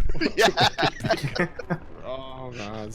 Oh, and right, the last little thing that I'm, kind of sort of sad to hear is obviously the story. Again, you can't really expect any major sort of happenings. You can't expect the Targoids appearing again. Sort of that level of events happening in these 2 years. So that's honestly, I wanted to learn more about Elite Dangerous story. I really did, but waiting 2 years for the next big iteration in it. There's still a lot of potential to stuff they could develop. I mean, what about all those Lagrange clouds and all the We weird... talk about potential, but come on. Let's just do this. Deliver it, and we'll be happy. There we go. I'll stay with that. Sure. That'll be my sort of quote from the stream. So, deliver it, and I'll be happy. Don't hype it. That's the thing. So yeah. Any other thoughts? No, if we have nothing else, I will just round off my my own stream. Right, well, in that case, the official part pretty much is over. So, today we were joined by Spatula, who, already left. Commander Ascorbius, who jumped in just in the latter part of the stream. The one and only Down To Earth Astronomy, and of course the magnificent Plater, and the cunt named Yonix. Hey, Plater, I noticed you did say shit today, so hey. It was in context and it was a one-off, so that qualifies as PG. Okay, sure. Contains strong language. Frequently. Yeah. Every What sentence. can I say? Hey, you got to enjoy that freedom of speech, right? Oh, it's not going to last long. Oh, happy Brexit Day, everyone. Oh. And on that cheery note, I guess I'll at least end my official part. So thank you guys for coming along, at least on my part, and I'll jump thanks off for sharing Discord here, your but I'll opinions. probably continue my I'll stream be for a little jumping bit. off as well, so. Take care, Thanks guys. goes all around, and I'll see you around as well. As for the next roundtable, I don't know when we can make it. If we can make it, I mean, everyone's busy and everyone's kind of doing But their own when things. there's something We'll see. interesting to We'll talk see. about, I guess. But hopefully you guys enjoyed it, and we'll see you whenever we see you. We're not dead yet, Bye-bye, guys. Bye-bye. See ya. Bye. Bye. Okay, and we're off Discord. There we go. Do I still have ammo? I keep forgetting. Yeah, I have ammo enough for at least 1 or 2 runs. Okay, that was the round table. I'm just gonna finish this run off. I have, I think, as I said, about 2-ish runs left before I run out of ammo. And again, sorry if I haven't been replying to chat. I tried to, whenever you guys ask like how much money this makes and how far I was progress-wise, trying to show it off on the stream. And also, I don't know, there was a guy at some point who said, "Oh, take care of your corrosive." No, there's no need. The build I'm running here is designed to just phase tank everything and just not care about corrosive damage. So it's completely fine. It is designed to do this. And I do have a build guide coming out for the ship. Also a guide to this combat rank grinding method in general. Now, I guess if you've been watching the stream, you can probably guess what that's going to be all about. But no, the build guide for this ship is also already done, uploaded, and it will come out in the not too distant future, hopefully. Oh, nice. And thanks a lot for the subscription on YouTube. If we can find anything close. 3 kilometers, I'll take it.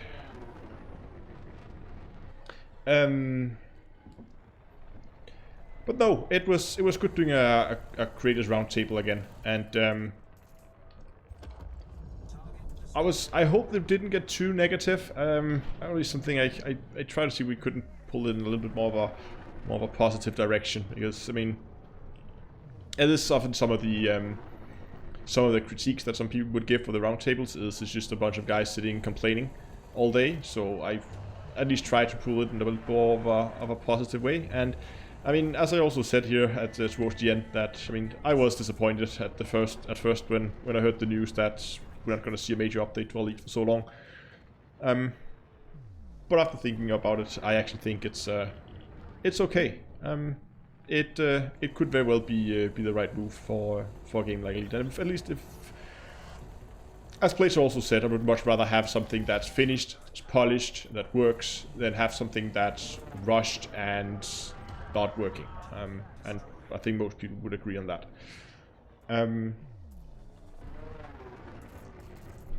Yeah, exactly as Donglora says, it's basically like all hull tanks and A-rated shield, and then just as much Daka as you can possibly get on the ship.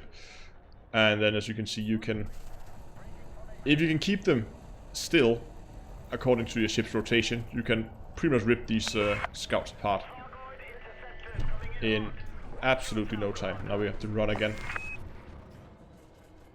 Boost. How much ammo? We have ammo for one more run. And then we're going to see how much. So this is going to be pretty much a little bit over 2 hours now, but pretty much a 2-hour run. And I started at 80%. I'm currently at 91. That's actually pretty good. So about 10% an hour is probably to be expected. That's pretty good.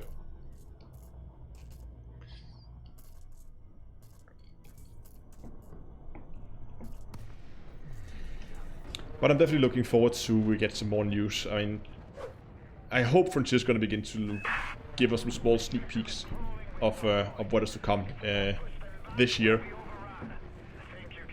Sorry.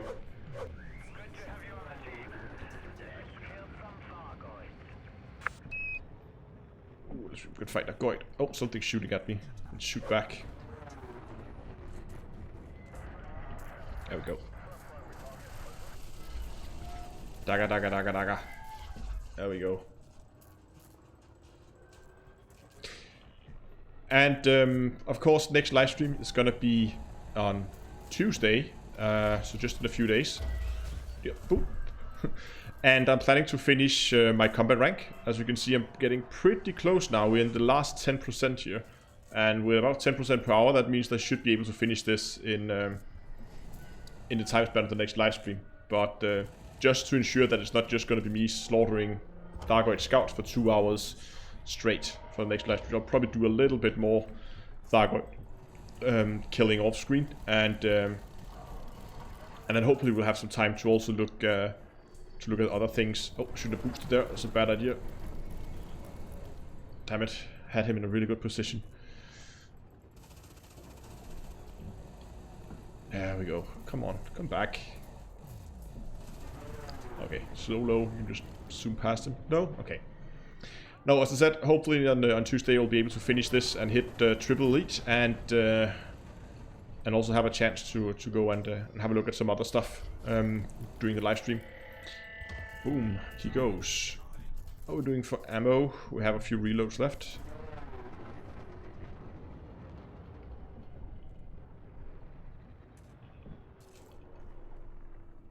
I'm not so sure, Donglora, if they're taking people off Elite for half a year to build a new franchise. Maybe they do, I'm not sure, but...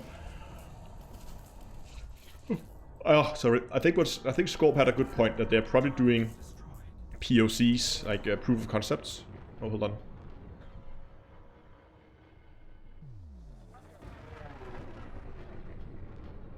Are there more scouts?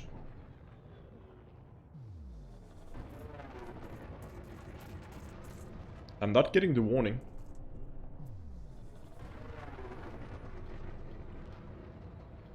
No? No scouts? Okay.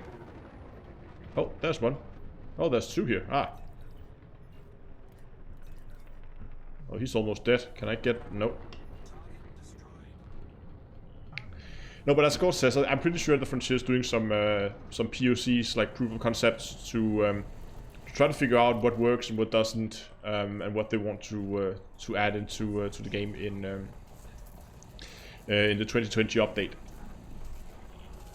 Daga. There we go. Oh. Should be one out here. There he is. Oh, he's almost dead. Come on. Fly. Faster. And he's gone. Damn it. This is where long range beams. Yeah, we can take a quick tour of the build. Oh, here we go. We'll do that as soon as I'm done with this run here, and we get back to the station.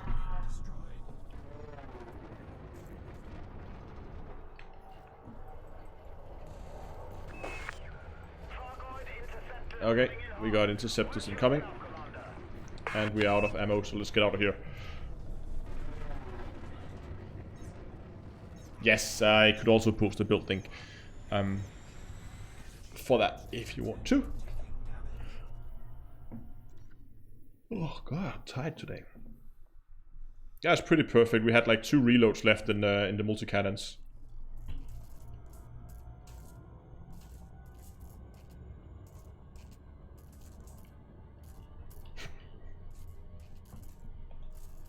So where do we end up? 91%. Been at 91 quite a while now, so I would assume that it's pretty close to 92. So that should be that should definitely be doable to do that on Tuesday.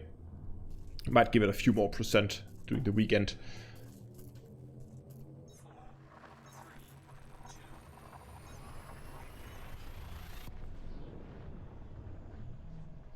An interesting point also, in fact, also posted on Twitch that I mean, if we go into the galaxy map, just quickly get here so we can begin to approach the station.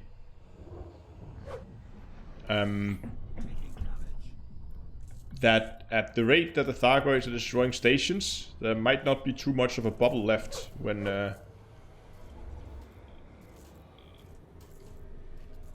2020 comes along. I mean,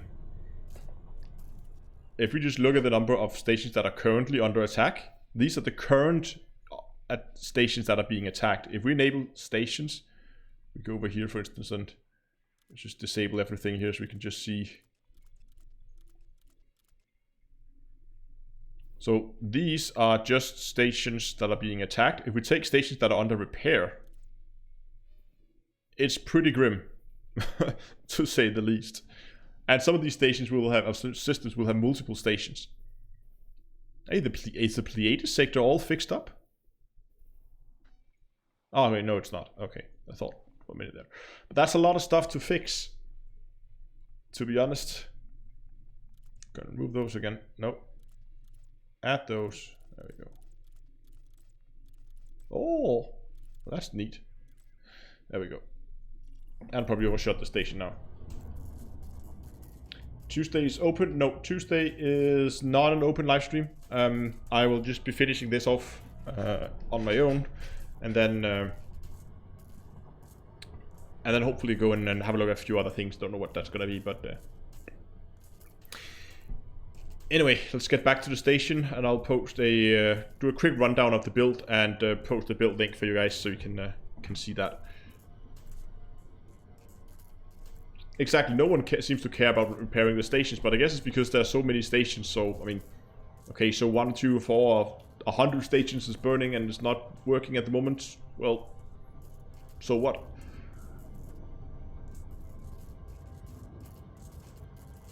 I think the problem is the amount of work it requires to repair a station is just so massive that it would... I mean, if you could go in, let's say, 2, 3, 4, 5 players, and you could, like, work your ass off for a weekend or something like that, and you then repair the station, then I think you would see more stations being repaired. If it was something that where you would actually... I mean, if I go... as a lone player, and I say, I want to repair this station, you're basically gonna do, well, nothing towards that end, repairing that station. So, because there's no real reward in it, and at least when you're doing it alone, there's no real sense of accomplishment, at least very little, because you're contributing so little to the overall materials needed. I don't know.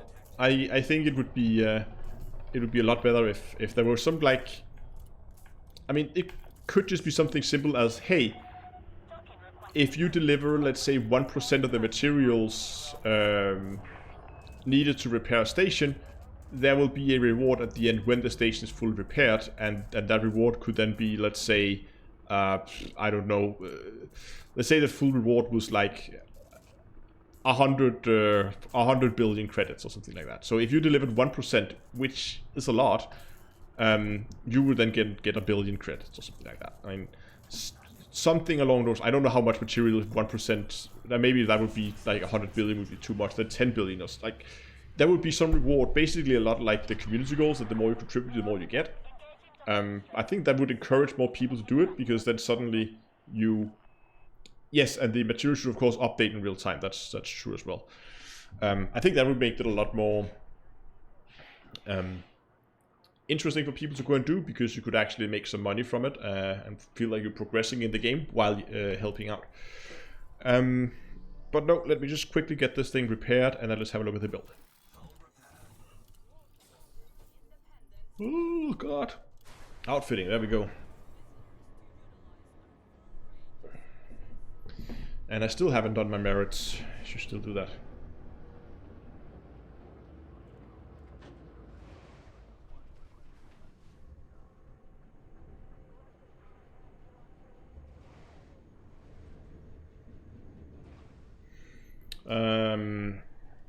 Stop playing. Guardian stuff, I wouldn't go for that specifically. Some of it is okay, but mostly... Yeah, some of them are good. The FSD booster is very good. You should definitely get that. Some of the modules are useful. A lot of them are not.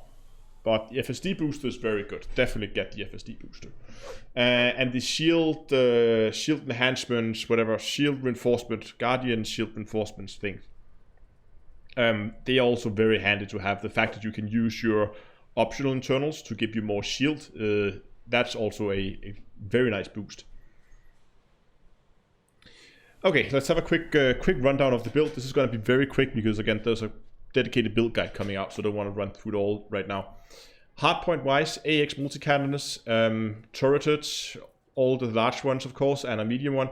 This one here, you could do with whatever you really like. I just had this one lying around. There are many other options that you can go with the spare weapon. You can only fit 4 AX weapons, that's why only 4. Utility-wise, we just need hit points, so shield boosters with heavy duty and deep plating and a Xeno scanner, so we're able to scan them. Pretty standard core internal layout with, I mean, this is all the standard ones that you would normally put on regarding engineering. And again, in armor, because we want as much armor as we can. Again, also heavy duty deep plating. And the optional internals are, of course, a shield generator. You could go prismatics here if you have it.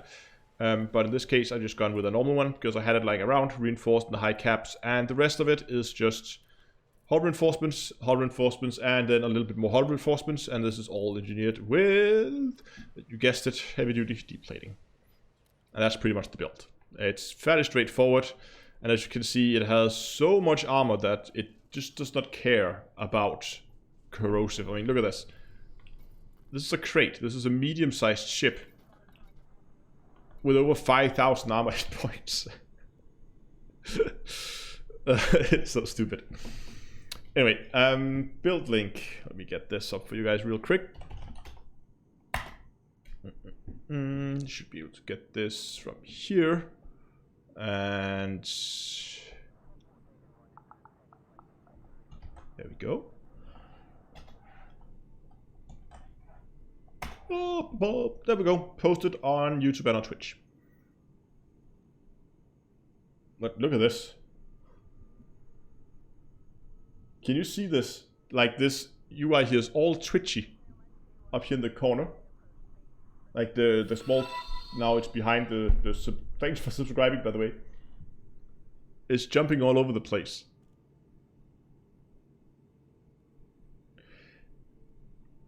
Toshki, yeah, I would say if you're starting out with the Guardian stuff, FSD drive and the shield is definitely the two best. Start with the FSD, then go for the shield afterwards.